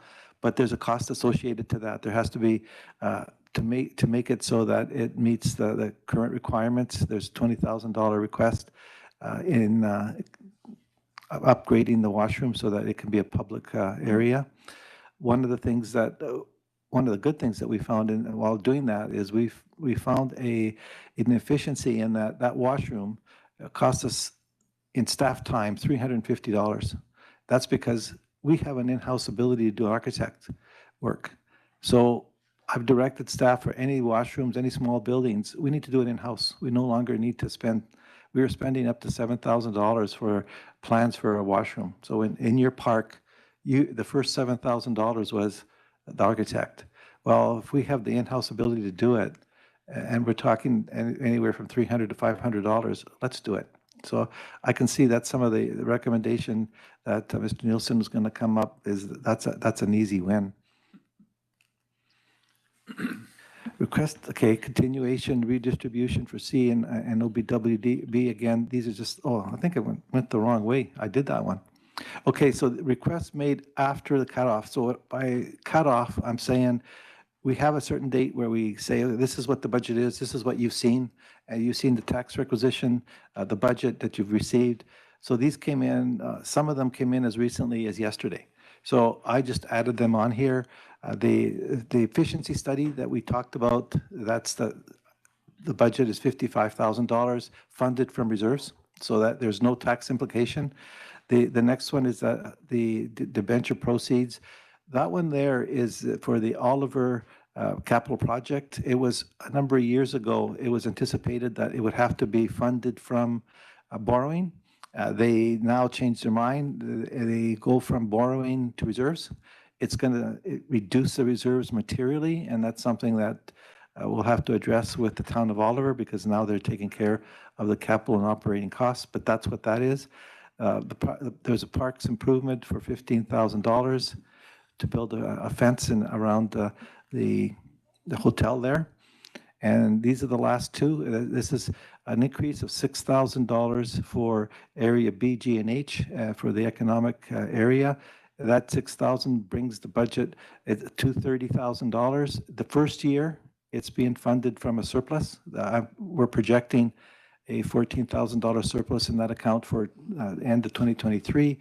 However, so that the directors in those areas know, for 25 through 28, you can't use reserves and surpluses. It's not sustainable. So if that's going to be the case, that would be a tax increase of $6,000 for the future years. So this is what the board started off with, a $26,000.5 first reading. There was $431,000 in cuts at second reading, and there's a net increase or decrease in the tax requisition by $88,000. So when I say net, because there are, and it doesn't affect everyone, it's split up. So there's a net reduction from first reading to third reading of $520,000. That's only if the board accepts all the changes that have been requested. This is the summary of the three-year budget. The capital component, you'll notice it's materially higher by $11 million. However, we carried forward 93 projects, it's $15 million. And that's something, it's going to hopefully be reduced if a policy is accepted by the board, that if a project is not started after the second year, at the end of the second year of it being approved, that we take it off. Because all we're doing is those capital projects are growing. The electoral area D, OK Falls, looked at theirs and they started reducing it materially. Total budget, as stated, 49.03, capital 31.1, overall 26 million. The tax increase, if we were similar to a municipality and we looked at the total increase as a net, it was 8.21 to be transparent. However, once you take the non-market growth, it's 6.72. So overall, that's not a bad increase. However, there's some that are higher, some that are lower. As I stated earlier, this is the first year where some of the services would be are no longer being subsidized. That affected one way the electoral areas, and the other way opposite by increasing the municipalities. This is the support costs. That's part of the administration. 12% of the support costs go to capital, 88% go to operating. And with that, you are going to receive a what if. What if we take the IT portion out of the support costs and charge them in a different way so that the users of the IT pay more than for those that don't use it. There's some services that use a smaller amount of IT services, very little. So, and I say a what ifs because you'll be able to see this is how it is with the current policy. This is how it could be. And I committed to the board, I think about 3 years ago now, wow, that I will be bringing back an alternative to you. And that's what this would be, is me meeting that alternative, or sorry, the next person will be bringing it. Okay. So this is the tax requisition. The last ones that came in the last few days aren't in there. The only one that really would affect is slightly area D, and it would be very immaterial, but it would increase it slightly. Nothing else would change. And that very bottom far right is that 6.72 that I was talking about. You've seen this a number of times. This is the tax requisition by order of payment. Far right, OK Falls. Second highest is Penticton, and you go down the line. However, when you look at it on the per capita basis, this is the per capita. So the more people that you have, the more the costs are redistributed. One of the things that area E, you'll see that it is the highest materially. But when we talk about population per capita, we're talking about permanent residents. So that makes a difference in that specific graph. And net regional tax requisition, each of the participant members pay your own individual shares as shown in Table A, which is based on assessment. And I already stated that it's 6.72. Administrative recommendation that bylaw number 3053, 2024, which includes Schedule D, operational budget, and Schedule E, capital budget, be read a third time, and that bylaw 3053, 2024, be read as rescinded, that the amendment in Table B, which is what I just went through, of this report be approved, and that bylaw 3053, 2024, be read a third time and amended as adopted. And with that, my fourth budget since I've been here. Okay. Director Bush is moving that motion. Director Gettins, I'm assuming that's a second. So it's on the floor. Any discussion? Quiet bunch. Not seeing, oh, do I see a hand from Director Roberts? Go ahead.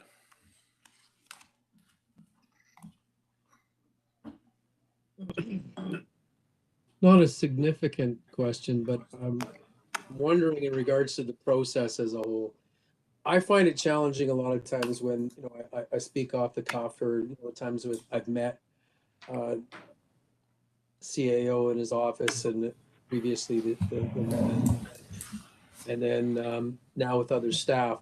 I'm wondering if we could have a more or like a tighter process when we're trying to look at making changes, like for instance, off the cuff or onto a sticky note in a discussion. I've mentioned things multiple times, and then I find that they don't end up on or in the budget as a whole.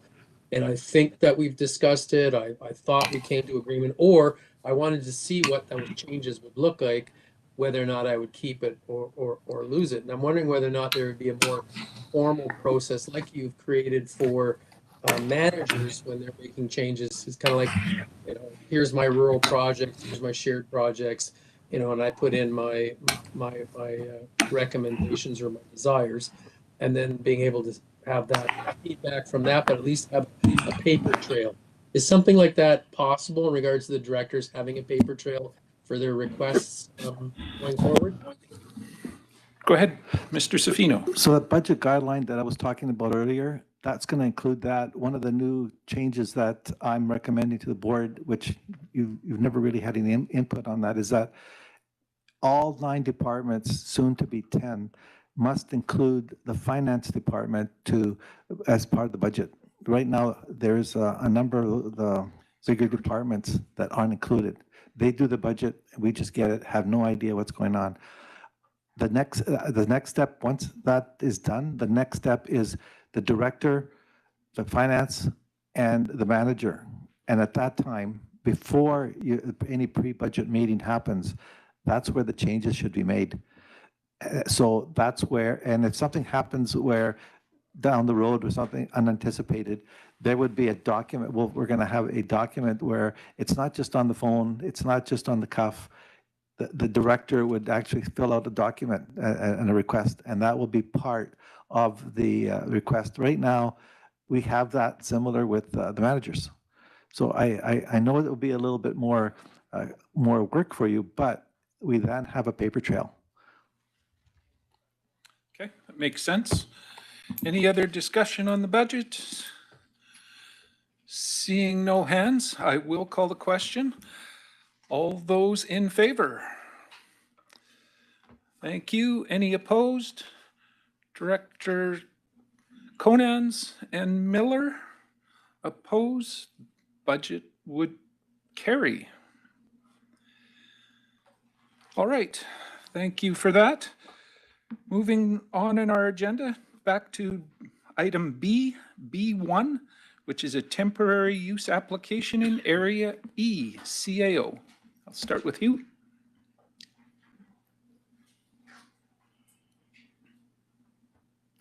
Sorry.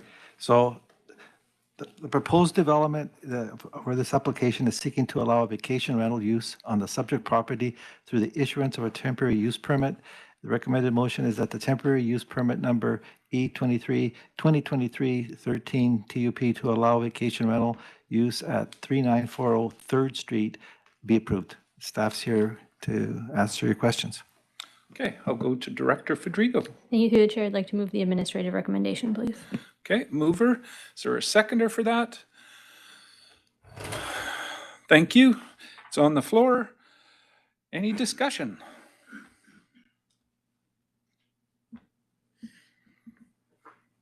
Not seeing any hands. This one happens to be a rural vote, so I'll call the question. All those in favor? Thank you. Any opposed? Motion carries. Down to item B2, which is a zoning amendment in electoral area C, CAO. But there you go. I'll get it. Okay. Oh, you just turned her off. There you are. Proposed development of this application is seeking to amend the zoning of the subject property in order to allow for a subdivision and parcel consolidation with the adjacent property located at 6886 Highway number 7.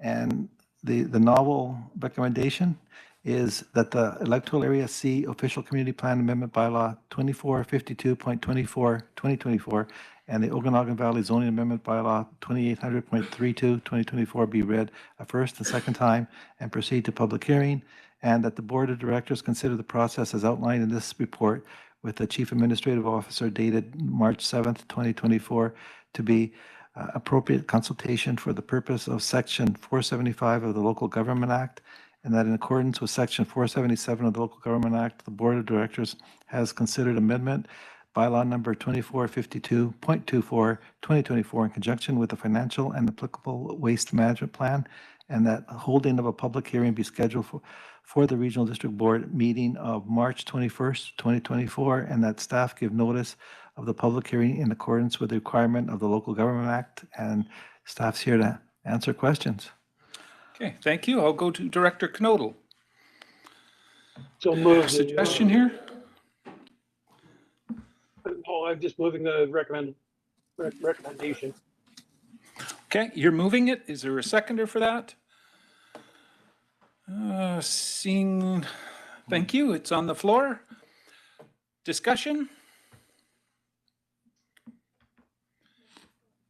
Am I missing a hand? Oh, go ahead, Director Taylor. Sorry. I see you waving now. Go ahead. Just curious, there's about 1/3 of an acre involved here. Is there a purchase price? How does that, I've never seen this done before, so I'm just asking the question. The guy's winding up with 1/3 of an acre more than he had before. I'm sure there's money exchanging hands or something, but I will just check with staff. I don't know that we know that answer. Don't know quite the answer to the question, but there was a crown lease. The adjacent property is owned by the province, and the intent here is to address historic encroachment by the adjacent parcel. Yeah. So it's rare that the province would give the land away, I'm sure. So that's about as far as we can say, just an assumption. Any other discussion on this? Seeing none, this is again a rural vote. All those in favor? Thank you. Any opposed? Motion carries. That brings us over to item B3, which is the Environmentally Sensitive Development Permits, CAO. Thank you. The proposed amendment to the electoral area ACDE FHNI Official Community Plan Bylaw will be update the policies and guidelines related to the environmental sensitivity development permit area in order to remove land alternations and construction as development.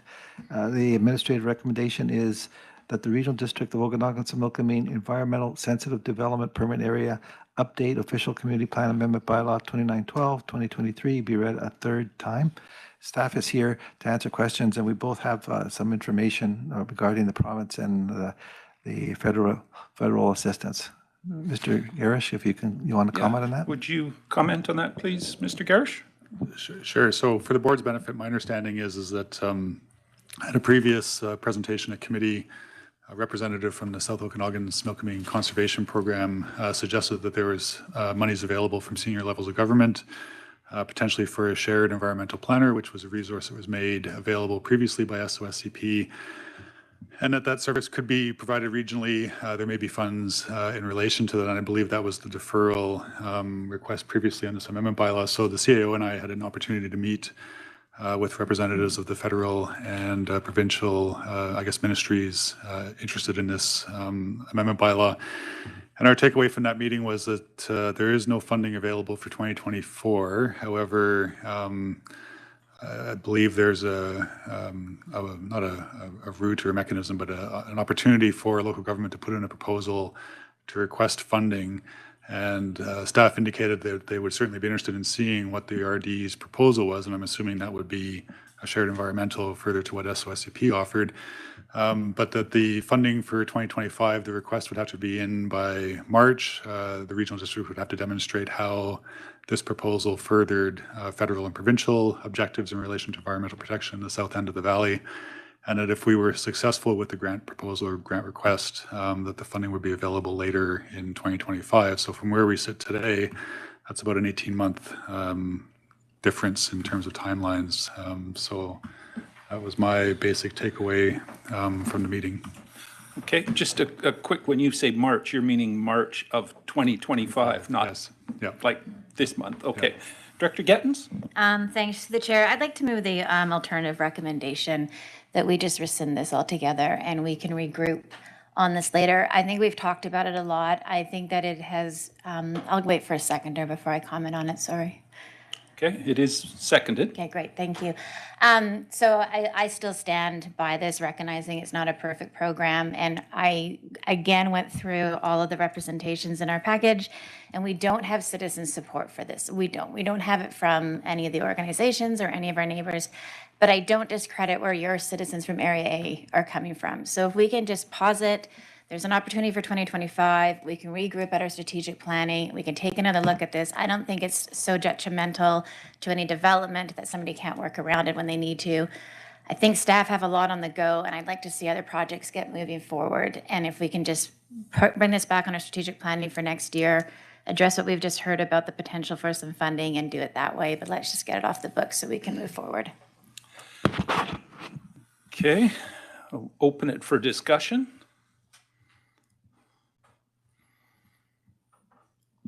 I will just speak for myself. I see a hand from Director Taylor. I'll go to you first. Go ahead, Director Taylor. Or is that an old hand? Director Taylor, did you want to speak to this? I see your hands up. No, maybe not hearing. So I will ask give my thoughts on it. I agree that this would be nice to get off the books, but not by rescinding it. I think we need to continue to move forward. It's not necessarily perfect for every area. I understand that, and there is the option to potentially remove some areas. Not remove, because that's not the right word. It's to keep the existing wording in your OCPs if that was something you so desired. It is problematic for those that the mapping is wrong and various other things about the scheme or the development permit process itself that you can't just tinker with. It doesn't solve the issue. So I can't support rescinding this yet. Any other discussion? I see Director Gettins, go ahead. So part of the deferral from last time was exactly from Director Monteith, who asked, how then do I stay in this? And we were told then Jillian that it would have to go back out to public consultation because that was such a significant change to where we are now at third reading. And Area F is the same. And in fact, from Area F, they don't want to be removed. So going back to consultation to say, you don't want to be removed from the thing that you're already in, it doesn't make any sense to me. So I feel like that is the next step that's only fair to the process. That's what everybody that did not want to be removed, like have this removed from their OCP, has been asking for. And I think that's a lot of time to ask staff to go and do that because we can't move forward. Like that was part of the deferral request from last time. So we are just getting deeper and deeper to get something out of here that most of our citizens don't want to have removed. And we're not asking citizens to take something hard now for the future. Our citizens are saying keep it on our properties for the future. So forcing them to get rid of it doesn't make any sense. And I've talked about this to death, but honestly, Area F had to put in a soil deposition bylaws to protect the properties that don't have this designation. So citizens want this improved and made stronger. They do not want us to be removed. So why can't we pause it and come at it with a holistic way that makes sense? Even if you go through all of the Area A's, half of the ones that are in there are confused it with fire smarting. And that was a miscommunication. And that's been clarified. So we're pushing citizens in a way they don't want to go. So I think we need to rescind it and come back to it in a more holistic way. Okay, Director Monteith? Director Gettins, absolutely, completely agree. I've heard a lot from my residents, just like they showed up at the board meeting, they were here for the public hearing. They're not only wanting to protect Area I, but also the entire region. And they have expressed a concern of the optics of not keeping the ESTPs and knowing that if we hypothetically were to be removed and then trying to put it back on again, the confusion of that, it's almost like, as you mentioned, Director Gettins, we do need to approach it. It's currently not as efficient as it should be. That's been made very clear. But we need to have something. And until something better is at the table, I am not going to remove the only tool that we have. Okay, I see some other hands. Director Knodel? I hear just as loudly from my residents that they don't want it in its current form. It's not serving the purpose and is unnecessarily costing them considerable amounts of money. So, you know, we have two different views here. Thank you. Okay, and I would just point out that if you recall from the housing, I think it was last meeting, the discussion we had, development permits in general. We didn't, or staff didn't address this one specifically because it could be viewed as slowing down the ability to build your homes. And it is a fact that it does do that. Adds a significant cost for something that isn't working as well. So I suspect if we rescind this, staff will have to be coming back before June with some recommendations on how to deal with it, which will probably be kick it out at the moment, but that's something that we're going to have to deal with. This would potentially deal with it if we continue down the road we were going and getting through those readings and moving forward. But I thought I seen another hand. Was that Director Taylor, a hand this time, or is it an old one? Nope, it's a hand. Okay, go ahead. I have not heard a word from my residents on this issue, for or against, or developers, for or against. And in the 2017-2020 period that I saw highlighted, Area D, and I may not have this right, but Area D had more ESDPs than any other area. So, you know, at the risk of losing something and it being impossible to get back, my vote would be to leave it as is and try to get some improvement in 2025. Okay. Any other discussion? We do have the motion on the floor. Rural vote. I will call the question. And the motion is at the moment, it's to rescind, just so everybody's clear. All those in favor? Directors, have your hands up. Okay, Director Taylor, Gotcha. Those opposed? Directors Knodel, Roberts, Pendergraft. Seems like I'm missing somebody. Director Bush is gone. Director Stringfellow, did you vote Right. one way or the other? Couldn't hear you. Sorry? Sorry, to rescind. To rescind? Okay. That motion would then carry, if that's not mistaken. Okay. Moving on. Item C1, OBWB, CAO. Thank you. The OBWB requires that all grant applications be accompanied by a letter of support from the organization's local government. In this case, the applicant is the Okanagan Nation Alliance, and it's for the water quality assurance during the Okanagan River restoration in Okanagan Falls. Direction on this one? You're moving it. Thank you. Is there a seconder for that? It's on the floor. Any discussion? Seeing no hands, this one happens to be corporate. I'll call the question. All in favor? Thank you. Any opposed? Motion carries. Community Services, Apex Fire Hall, CAO. Thank you. In 2020, Bylaw 2920 was established to start the Apex Mountain Fire Protection Service. Bylaw 2921-2021 authorized a long-term borrowing of up to $3 million for consideration of a fire hall. And this recommendation is that the Regional District of Okanagan-Similkameen award a fixed price contract to Grayback Construction with an aggregate total of up to $2,575,000 plus applicable taxes for design and building service of the new Apex Fire Hall. Staff's here to help you answer questions if you have them. Okay, thank you. Director Monteith, direction? Thanks. I'd like to make the administrative recommendation, please. You're moving it, seconded. It's on the floor. Any discussion on this? Again, seeing no hands and another corporate vote. So all those in favor, thank you. Any opposed? Motion carries. Down to supply and operation of electric vehicle chargers, CAO. Thank you. As this contract exceeds $150,000, which is the maximum for the CAO to approve, this is coming to the board. And the recommended motion is that the Board of Directors award the supply and operations of a level 2 and level 3 charger for the electrical vehicle contract to Flow Service Incorporated for $282,306. Direction from the board on this?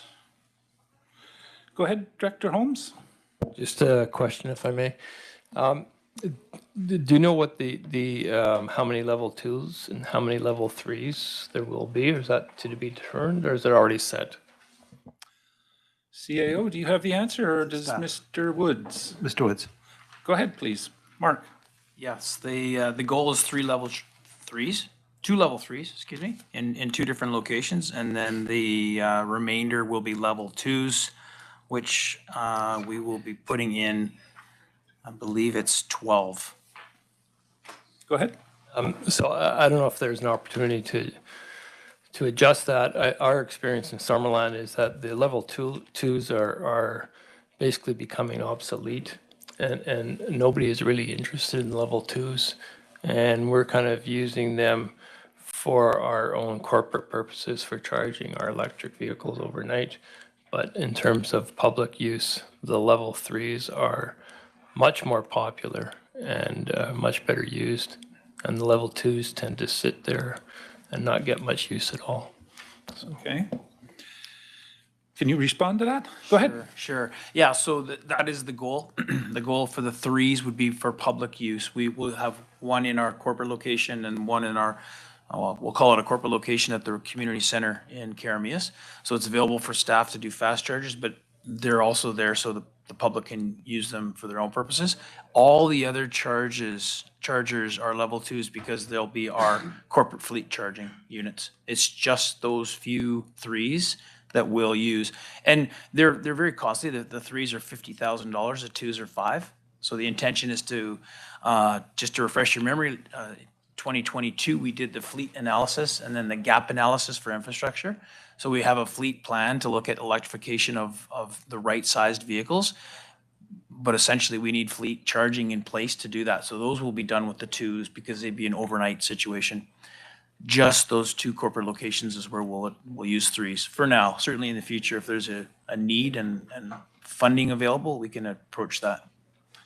So just for clarification, only the 3s would be open for public use? There would be no ability for the 2s? At this point, 2s would be for our fleet. Okay. And we can make them available if it's an option in some of those locations. There are some locations that are public, but this first and foremost is to charge our fleet. Okay. Yeah. Did I see a hand over here? No? Any direction from the board? Someone prepared to move it? Director Holmes? Yeah, I'll move the administrative recommendation. Okay, you're moving it. Is there a seconder for that? It's on the floor. Thank you.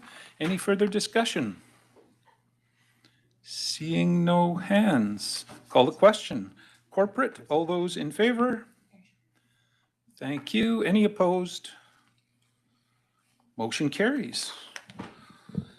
D3, 2024 CPF EOC grant, CAO. Thank you. This request is to procure grant funding to support the purchase of EOC equipment and the implementation of the EOC training. The administrative recommendation is that the Board of Directors approve an application for the 2024 EBCM Community Emergency Preparedness Emergency Operations Center Training and Equipment Grant for up to $30,000 for the RDOS EOC equipment improvement and staff training for the EOC operations. And staff has a presentation that goes with this. Okay. No? No? I thought you have a short one. You'll answer any questions, or is there a slight? I just out of habit and practice for City of Penticton, I had the slides together for staff recommendation, but we definitely don't have to go through it if there's no questions or concerns around it. Well, let's see if there's any questions. Doesn't look like I'm seeing any hands. So, direction on this one? Someone prepared to move it? Moved, seconded, thank you. Any discussion? Not seeing any hands again. Corporate vote, all those in favor? Thank you. Any opposed? Motion carries. Down to F, legislative service. Oh, nothing there. CAO report. Nothing from you there. Other business, chair's report. The only thing I think I did mention it the last time is it's near the end of the month, but the CAO and I go to Victoria for a chairs and CAO forum, and that's also at the same time as the finance committee meeting that I sit on. So director's motions. Any director's motions? Not seeing any hands. Board members' verbal updates. Go ahead, Director Miller. Hi, echoing what I said at Penticton Council on Tuesday night, I would just like to extend the condolences of the community for Jerome Abraham, who was executive director at Discovery House, and he passed away at hospice late last week after a 2-year battle with cancer. And Jerome saved countless lives of recovering addicts in our community, and was definitely the face of Discovery House for 10 years and took them from one small facility to 3 different facilities with 22 beds. And so again, condolences to his family and friends and all the guys at Discovery House. And thank you in the memory of Jerome for all that he did for those who had struggles. Okay, thank you for that. Any other verbal updates from your individual communities or areas? Not seeing any hands there. We don't have any items coming out of closed at this time. So we will ask for a motion to adjourn. Moved, seconded, all in favor. Thank you very much, everybody. We are adjourned. Went very quick, that last bit, so perfect.